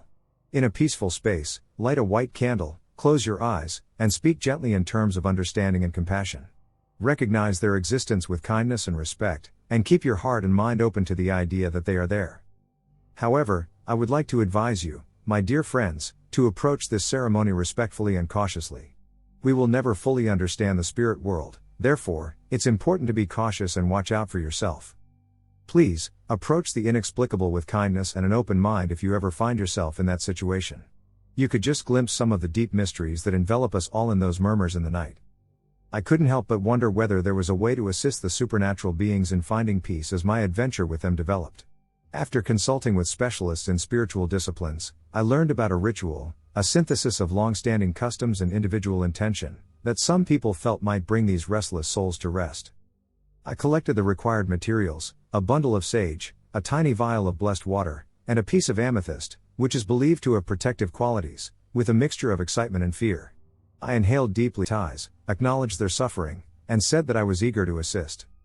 As though the air itself were holding its breath, a deep silence descended upon the space. The feeling of being seen subsided and was replaced by a calmness. I might never really know if it was a change in the spirit's energy or the ritual's potency. However, I experienced a soft, imperceptible presence at that precise moment. A delicate sense of thankfulness took the place of the burden of unresolved feelings. Over the next few days, the ghostly activity progressively decreased. The once restless spirits appeared to find comfort and started to disappear into the mystical world to which they belonged. Their lingering presence had made the house feel lighter and more serene. As I thought back on my experiences, I saw that not all hauntings could be resolved by the ceremony. Every experience with the paranormal is different, and it could take a variety of methods to reach closure. However, the ceremony acted as a trigger, a chance for comprehension and recovery to occur. Scary true story. This is the true story of my friends and me back in 2012, our experience with the paranormal, and unfortunately still affects all of us to this day when talked about. A few of us still stay in contact, some of us, including myself, have families of our own, but this was a mental scar that when things go bump in the night, I only speak for myself. When I say this, I am on high alert. Hope you enjoy. That night at Satan Bridge. It was March of 2012. The spiritual side of life had intrigued my friends and me, and while being young and optimistic with a splash of skepticism, we decided to explore more of that side. A place in Danville called Gravity Hill on Berry Hill Road that had always caught our interest would be our first stomping ground. The story went that a group of kids who died there would push your car up the hill to avoid death again. One night we decided to go and try it. We took Tanner's vehicle and put it in neutral at the bottom of the hill. Squished in the car like sardines with him were Sean, Ben, Tay, and me. With the added weight, we wanted to put this theory to the test. Just as the story went, we started rolling up the hill. We would later learn that it was an optical illusion. Looking at it, you would think you're rolling uphill, but a closer look at the geometry of the landscape shows you were going downhill. Sean had mentioned that there was a haunted house off Berry Hill Road a few miles away that had been abandoned back a little ways in the woods. However, it always had one upstairs light that was still on. Ben confirmed it, as he had seen it one night passing by. We decided to go and see if we felt or saw anything. On the way down the road that leads off Berry Hill, we came to a stop. A tree had fallen directly in our path, buried in the ground like it had been there for years. We decided to get out and go on foot on one direct path surrounded by tree coverage. As we started to approach the house, we noticed the light wasn't on. We all looked at each other, seeing who would go first and walk up to the house. Then a loud bang came crashing through like a garage door being rammed. We dashed for Tanner's vehicle and sped off into the night, laughing at each other about who was scared the most. After a couple of days, we were all at a party at a friend's house. There we were given the Ouija board game. We all heard about the Ouija board and how it was a complete joke.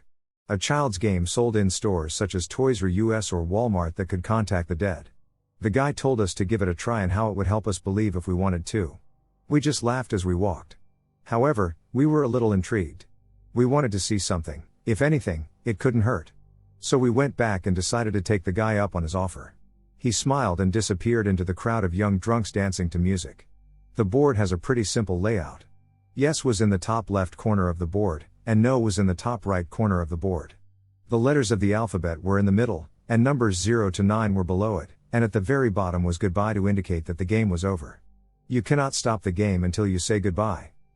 The rules were clear. First, you needed a minimum of 2 to 3 players sticking 2 fingers on the planchette. This is a small triangular piece with a magnifying glass in the middle that moves over the letters and numbers that spell out answers that were open-ended questions. We only paid attention to a few rules about how to start and what not to do. Beginning, you each place 2 fingers on the triangle and move in a circling pattern to open the portal. You don't ask about the future, you don't trust what you were talking to, and above all, you never asked when a person would die. We decided to give it a go but stop if something unexplainable happened or if we saw something. Our ignorance of the supernatural and spiritual side of life blinded us from the truth, and we would soon regret it. The first time we played, it was back at my house. We played outside in the carport with me, asking the first question. "Hello, is anybody there?" But nothing. We waited a few minutes before asking again, and still, nothing happened. Instead of saying goodbye, we just decided to stop playing since nothing happened. We all just sat there, bored and disappointed that nothing happened. We wanted to see something. We had a few Bud Light beers outside, and we decided to finish them off when out of nowhere we heard from the woods behind my house, "Help." Then again, "Help." The sound of a woman screaming at the top of her lungs.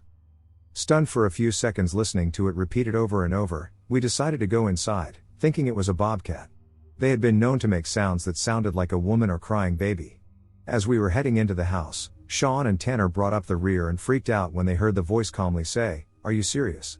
I think it was then our interest was piqued to try the board out again, but somewhere that we would definitely see, hear, and feel something. It was the next day at dusk in mid-March, and after a few drinks, we got a wild hair up our ass and decided we would go try it out. The only problem is we didn't know where to go. We thought we would see something. Sean came up with the idea of Satan's Bridge. A bridge between Virginia and North Carolina borders where Satan worshippers would go to make sacrifices to the devil. Walking underneath the bridge, you would find animal carcasses and bones tripping over the top of tree and vine roots hovering over rocks and dirt like the internal veins of a vascular weightlifter. The top of the bridge, as well as all around it, is covered in graffiti with a pentagram, a 5-pointed star in a circle, in the middle of the bridge. A silent but dirty brown river flowed underneath it. On both sides of the bridge, trees hovered over the road with moss hanging from them, giving it an eerie feel. On a night with a full moon, the bridge would be the only thing visible, as the darkness of the forest would absorb the light. We figured the Ouija board would best be served right on top of it, and it was time to play. The players were Sean, Tay, Ben, and Tanner. Kenny, Justin, Ginzel, and Tiara stood behind them in awe as the players got into position. The start of the game was intense. Everyone's adrenaline started to grow with anticipation after the circling was done. Sean asked the first question, "Is anyone with us?" The triangle moved over yes, and the game was on. Everyone started just asking random questions such as, "Where are you from?" and "How long have you been here?" Ben liked to play jokes. He was very skeptical about it all even though his father was a preacher of a renowned church. Tay was also a little skeptical. Knowing Ben liked to play jokes, he figured he was messing around with everyone.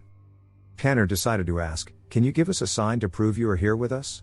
As the triangle moved over, yes, everyone got quiet immediately as the barking of what sounded like 100 dogs started roaring all around them, circling them like sharks on open water in the dead of a new moon night. The guys saw everyone start to look a little frantic. Can you make them stop? The triangle moved over yes, and just like that, the barking stopped.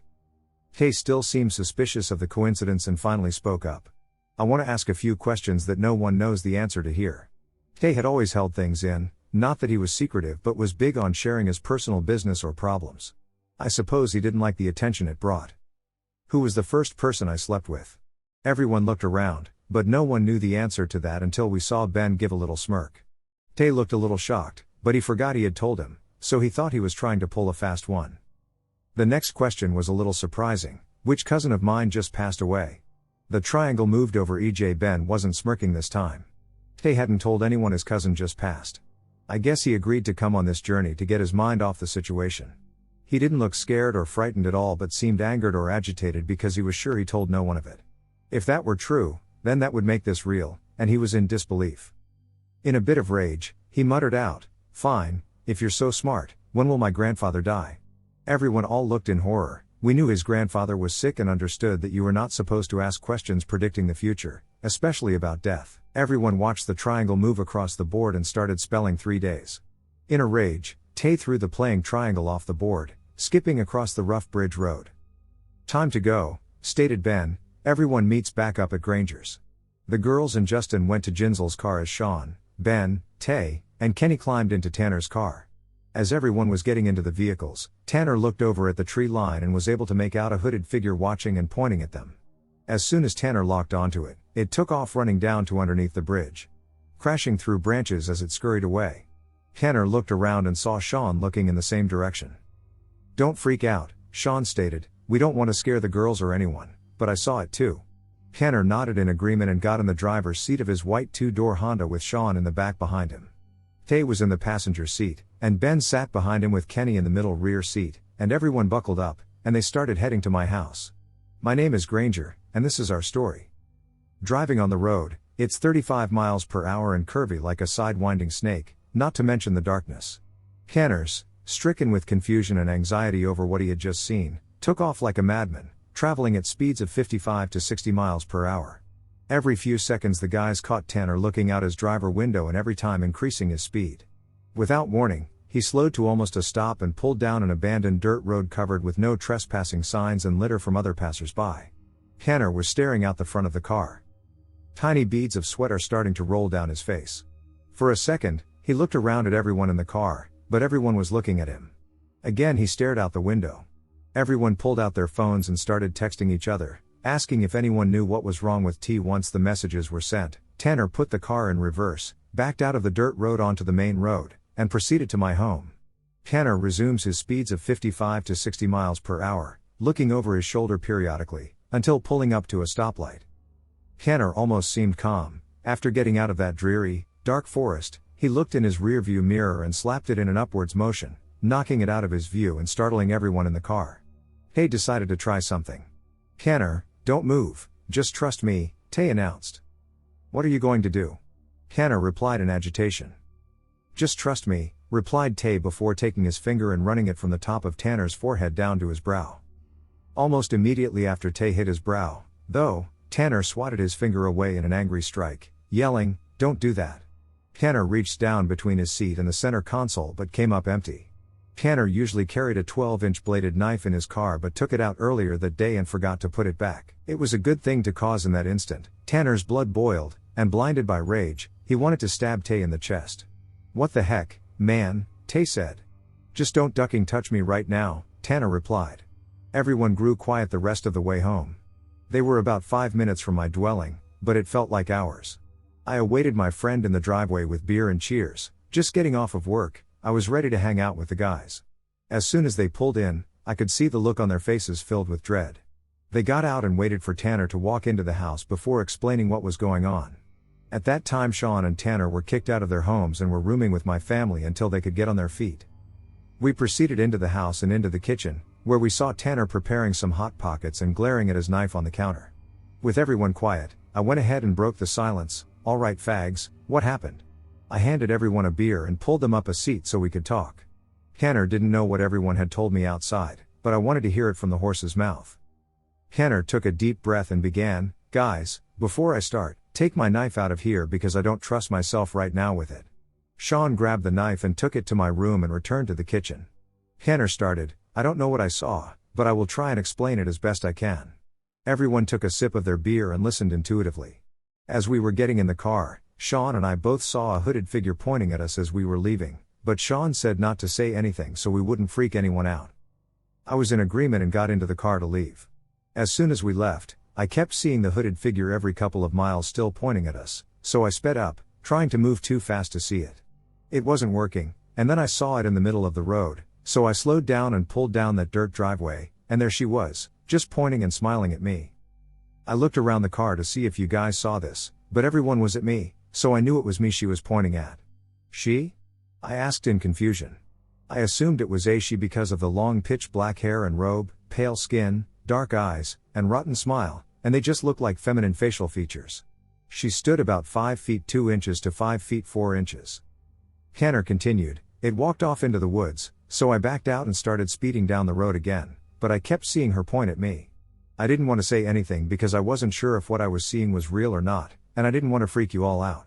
Anyways, we pulled up to the stoplight, and I slapped my rearview mirror up because I saw Sean behind Ben and me behind Tay, but where Kenny should have been, I saw her just staring and smiling at me. When Tay started marking my forehead, it felt like fire and put me in an angered rage to the point where if my knife was in my car, I would have hurt you.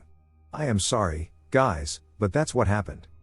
Damn, that's heavy, man, I said, but your guys are good, now let's just finish these beers and call it a night. Everyone finished their drinks and headed out the door. Sean bunked with me as Tanner slept in our game room on the couch right outside of my bedroom. He slept with the lights on that night. It was about 3 a.m. when I heard some commotion. My mother would typically get up in the middle of the night to check and make sure the doors were locked and that everyone was home. As she was heading back to bed, she turned the lights off in the game room. Tanner immediately woke out of a dead sleep. Turn the lights on, turn the ducking lights on, please. I hurry out of my bed into the game room. Before my mom has a chance to say anything, I gesture to get her attention, saying he had too much to drink and to leave the lights on tonight. My mom nodded in the fashion where mothers know when their kids are lying and proceeded to bed. The next day started like any other, a shower, breakfast, a good workout, and off to work. We all met up at my house later that evening, discussing the only topic that came to mind last night. Tanner had apologized to my mother earlier that day for yelling at her but waited till we were all together before he told us why. He looked at Sean and me and apologized. We said, dude, it's not a problem, but what made you say that? Tanner looked at us for a second, then stated, she was here, man. She was walking around the game room trying to get me, and I couldn't see her with the lights on, so I needed them on all night. Ben, Tay and the girls were once again stunned and in disbelief. As we sat outside in the carport, we decided we would have a little get-together to get our minds off it. We invited some other people over, set up some tables, and started with the party games. On the first table, there was beer pong. 6 solo cups on each side of the table, 2 partners, and 2 ping pong balls. On the other table was flip cup. Party games were you chugging a beer in a solo cup and flipping it to stand upright. A team of 4, and the team that loses has to shotgun a beer. For those who aren't feeling the beer games, poker and pool are going on in the game room. We had a blast, but as midnight approached, everyone but the crew left. We all decided we would hang out in my room and play some cards. The parents had just gotten home and were off to bed, so we didn't want to bother them. As we sat around the table in my room, we started playing spades. Whites versus blacks, we called it, Tanner and I against Sean and Tay. Kenny and Justin were hanging out on the bed watching the game alongside Tiara and Ginzel while Ben was watching TV. We started playing, and like always, Sean and Tay were kicking our ass. I looked up at Tanner when I noticed a blank stare on his face, staring out my open bedroom window directly behind me. I then saw Sean staring as well. Tanner, did you see that? Sean asked with a scared and hesitant laugh. I looked at Tay as he looked up from his phone and said, what? I noticed whatever had them startled, he missed it as well as I. Tanner replied to Sean, those red eyes, man. I turned around to look out the window but saw nothing. Tay leaned over to look, then sat back in his chair when there was nothing to see but trees and grass. Tanner hushed everyone to be quiet. Justin turned off the television, but all we heard was the beautiful symphony of crickets and frogs singing to the moon. It's gone, said Sean, breaking the silence. Well, on that note, let's have beer, boys, Tay said, acting as if it were nothing. I look at Kenny, all right, Ken, it's your turn to fetch the round. Fine, then I got the next game. Kenny replied in annoyance, Who wants a beer? I do, said Sean. I'll have 2, replied Tanner. Get us 2 as well, Tay said, gesturing to grab me 2 beers as well. I want 1, said Justin with excitement. Not happening, I argued. Why not? Everyone else gets 1, and Kenny does too. Justin replied. I replied with amusement, well, Kenny gets 1 because he's going to get us beers, but you can't have 1 until your balls have dropped. Everyone started to laugh. Kenny looks at Ben to ask if he would like 1 but stops to say, Ben, are you okay? You look a little pale. Tay looked over at Ben. He wasn't amused. Ben, quit messing around, man, it's not funny. Ben just sat there with a blank stare on his face. Tay got up from his seat and kneeled to get face to face with him. Ben, I have known you for a long time, you can't hold a straight face. Quit messing around, or I will smack the shit out of you. Still, Ben sat there with a blank stare on his face. Sean got up to stop Tay but was too late. Tay drew back his right hand, and with a loud smack, he connected with the left side of Ben's face, and Ben fell over to the floor. In an instant, Ben propped back up, sitting on the floor still with that blank stare. Tay came back with another loud smack, this time connecting with the right side of his face, and like deja vu, he popped back up, sitting again with that blank stare. All of a sudden, his eyes shut, and he fell over on his own. We picked him up and laid him on Shaw's bed, which lay on the floor right next to mine. Ben slowly opens his eyes, which reveal pearl black eyes, and a ghastly smile broke his melancholy face. A demonic female voice broke out, "Ooh, I have the preacher's son. I have the preacher's son. Oh yes, I have the preacher's son. Ha ha ha." Immediately, Tay jumped onto Ben, straddling him like a wild bronco trying to break him, and began hitting him in the chest and abdomen area. Ben was flopping around like a fish out of water trying to shake Tay off of him. Tanner runs to aid Tay, grabbing Ben's right arm to hold him down while Kenny goes for his legs to pin him down. I rush to grab my golden cross lying on my table, slide around everyone, and grab Ben's left arm with my right hand, and with my left, I press the cross against his forehead and begin calling for God's help. Ben started laughing and said in a demonic voice, "You can't save him, he is in the fire now, this body is mine." Tay continues to beat Ben in the chest and abdomen. Ben calls out, "Ooh yes, that feels good. Keep hitting me, ah ha ha ha ha. I love that feeling." Ben was inhumanly strong at this point, throwing us around like we weighed nothing, like a bunch of rag dolls. The cross began to steam and burned into my hand. I pulled it away and dropped it while yelling to Justin to grab my Bible. In the last effort, I yelled for God's help and slammed the Bible on his chest. Ben smiled on the weekend, and the demonic spirit said, "I'll be back." "Oh, I'll be back," and in that instant, Ben just grew quiet with a body that felt lifeless. It was burning to the touch. We ran to the freezer and grabbed 4 ice trays holding 12 ice cubes each. Tay and Sean sat over Ben with a river of tears flowing onto his body, rubbing each ice cube over him, watching as they melted. I looked over at Tanner as he grabbed his knife off my entertainment center and rushed towards the door. I followed quickly behind him, following him out the back door to the carport. "Tanner, what are you doing? Are you good to have the knife?" I asked with a hesitant voice. "Gee, go back in the house. I don't know what it is about this knife, but she's afraid of it, and I'm chasing her out of here," Tanner replied with utmost confidence. At that point, we both stopped in awe, amazed by what just flew by. A white streak out of the sky made the house feel warm and comfortable. Tanner continued into the dark, and as I focused in, I saw a hooded figure running to the street, disappearing as it left the yard. As we both walked back into the house, Ben awoke on cue. Immediately he started regurgitating green and black in the trash can sitting next to him. As he leaned over, we noticed 6 claw marks starting from the back of his neck down to his tailbone. We were all broke then. Everyone started crying in these past events, holding each other and regretting ever accepting the Ouija board at that party. It was about 4 a.m. at this point, time had gotten away from us. After everyone calmed down, Tay rolled a joint for us to try and calm down. About an hour later, Ben finally decided to start talking. "Guys, I want to try to explain the things I just went through, but please don't make fun of me," Ben stated.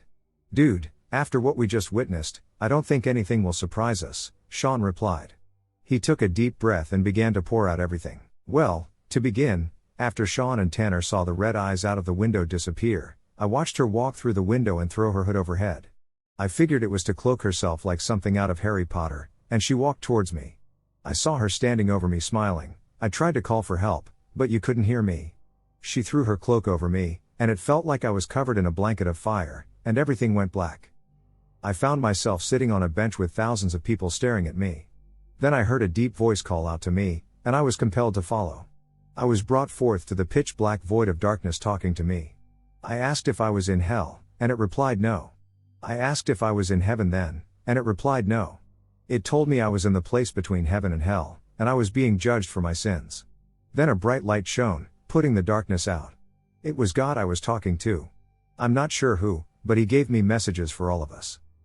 Hey, you and I need to stop with the music we are making, it's taking us away from our path. Sean and Tanner, you need to make peace with your families. Granger, you and your brothers need to treat your family with more respect and honor them.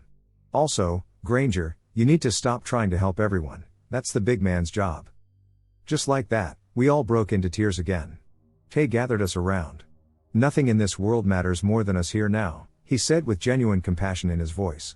This event will always be with us, we are friends over everything. We are foes. By about 6, we all tried to get some much needed rest and slept the day away. Our parents left for work early, so they never suspected a thing. We just wanted to get all this off of our minds, and we heard about a hotel party, so we got ready, hopped in our cars, and headed out, all in agreement not to talk about what happened. With the newfound feeling of friendship and bonds, we started to feel a little better and pumped. We felt like we defeated the demonic spirit and could conquer anything in our path. We arrived at the party with shots given at the door, and we spread out. I went to the balcony, still clouded with everything that happened, trying to understand and the meaning of what she said, I will be back. Sean came running over, gee, we got to go. I shook my head and took off with him and the guy. As we got in the car, he called the police, telling them to go to his house. I began to worry he was speeding the whole way. I finally asked, dude, what's going on? Someone broke into my parents' house, Sean said.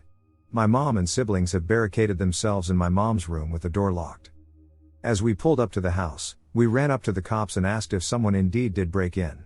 The police replied, we looked all around the house and found no signs of a break-in. She said they heard someone come upstairs from the basement, but the door is deadbolted from the inside. Sean thanked them and asked the cops to please do one more check before leaving. We entered into Shaw's house and saw the girls crying and Mary running up to us.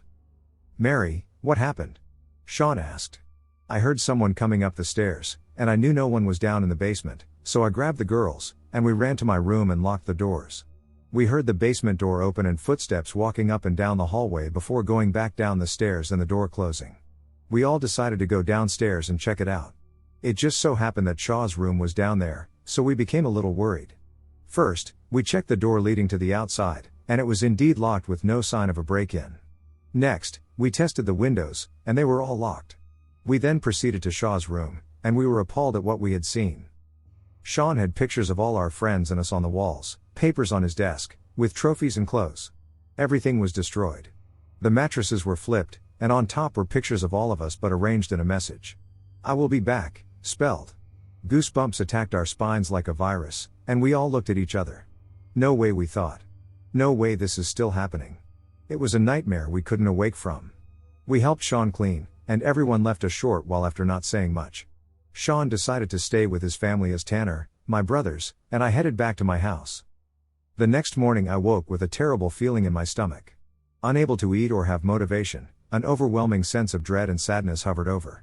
It had been 3 days since that frightful night on the bridge, and nothing seemed to be getting better.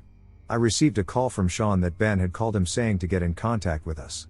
His sister had been admitted into the hospital with a high temperature, and the doctors running tests couldn't figure out what it was shortly after we all received a call from Tay.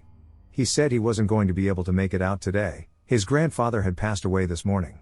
A few hours had passed, and I got a call from Sean. Please be good news. I said to myself. Sean had spoken to a friend from church who knew some real spiritual pastors, and they were willing to hear our story and talk with us. Tanner had left for work and said he wasn't able to make it, so I grabbed my brothers, picked up Sean and Ben, and headed for the prayer center in uptown Danville. We sat at a round table and spoke with everyone. Hey, they were appalled at what we told them but pulled Sean and Ben to a private room. I never asked them what was said, but as soon as they placed their hands upon them, they were able to see and knew everything that had happened. We left there feeling up in spirit. After a bit of research, we found there were only 2 ways to get rid of an Ouija board: sell it or give it away as that guy did to us at that party. If you throw it away as we did somehow, it finds its way back to you as it did with us. Above all, never burn it.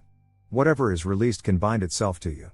It's been 7 years since this story has been told, and if you can take anything away from it, well, don't duck with shit you don't understand.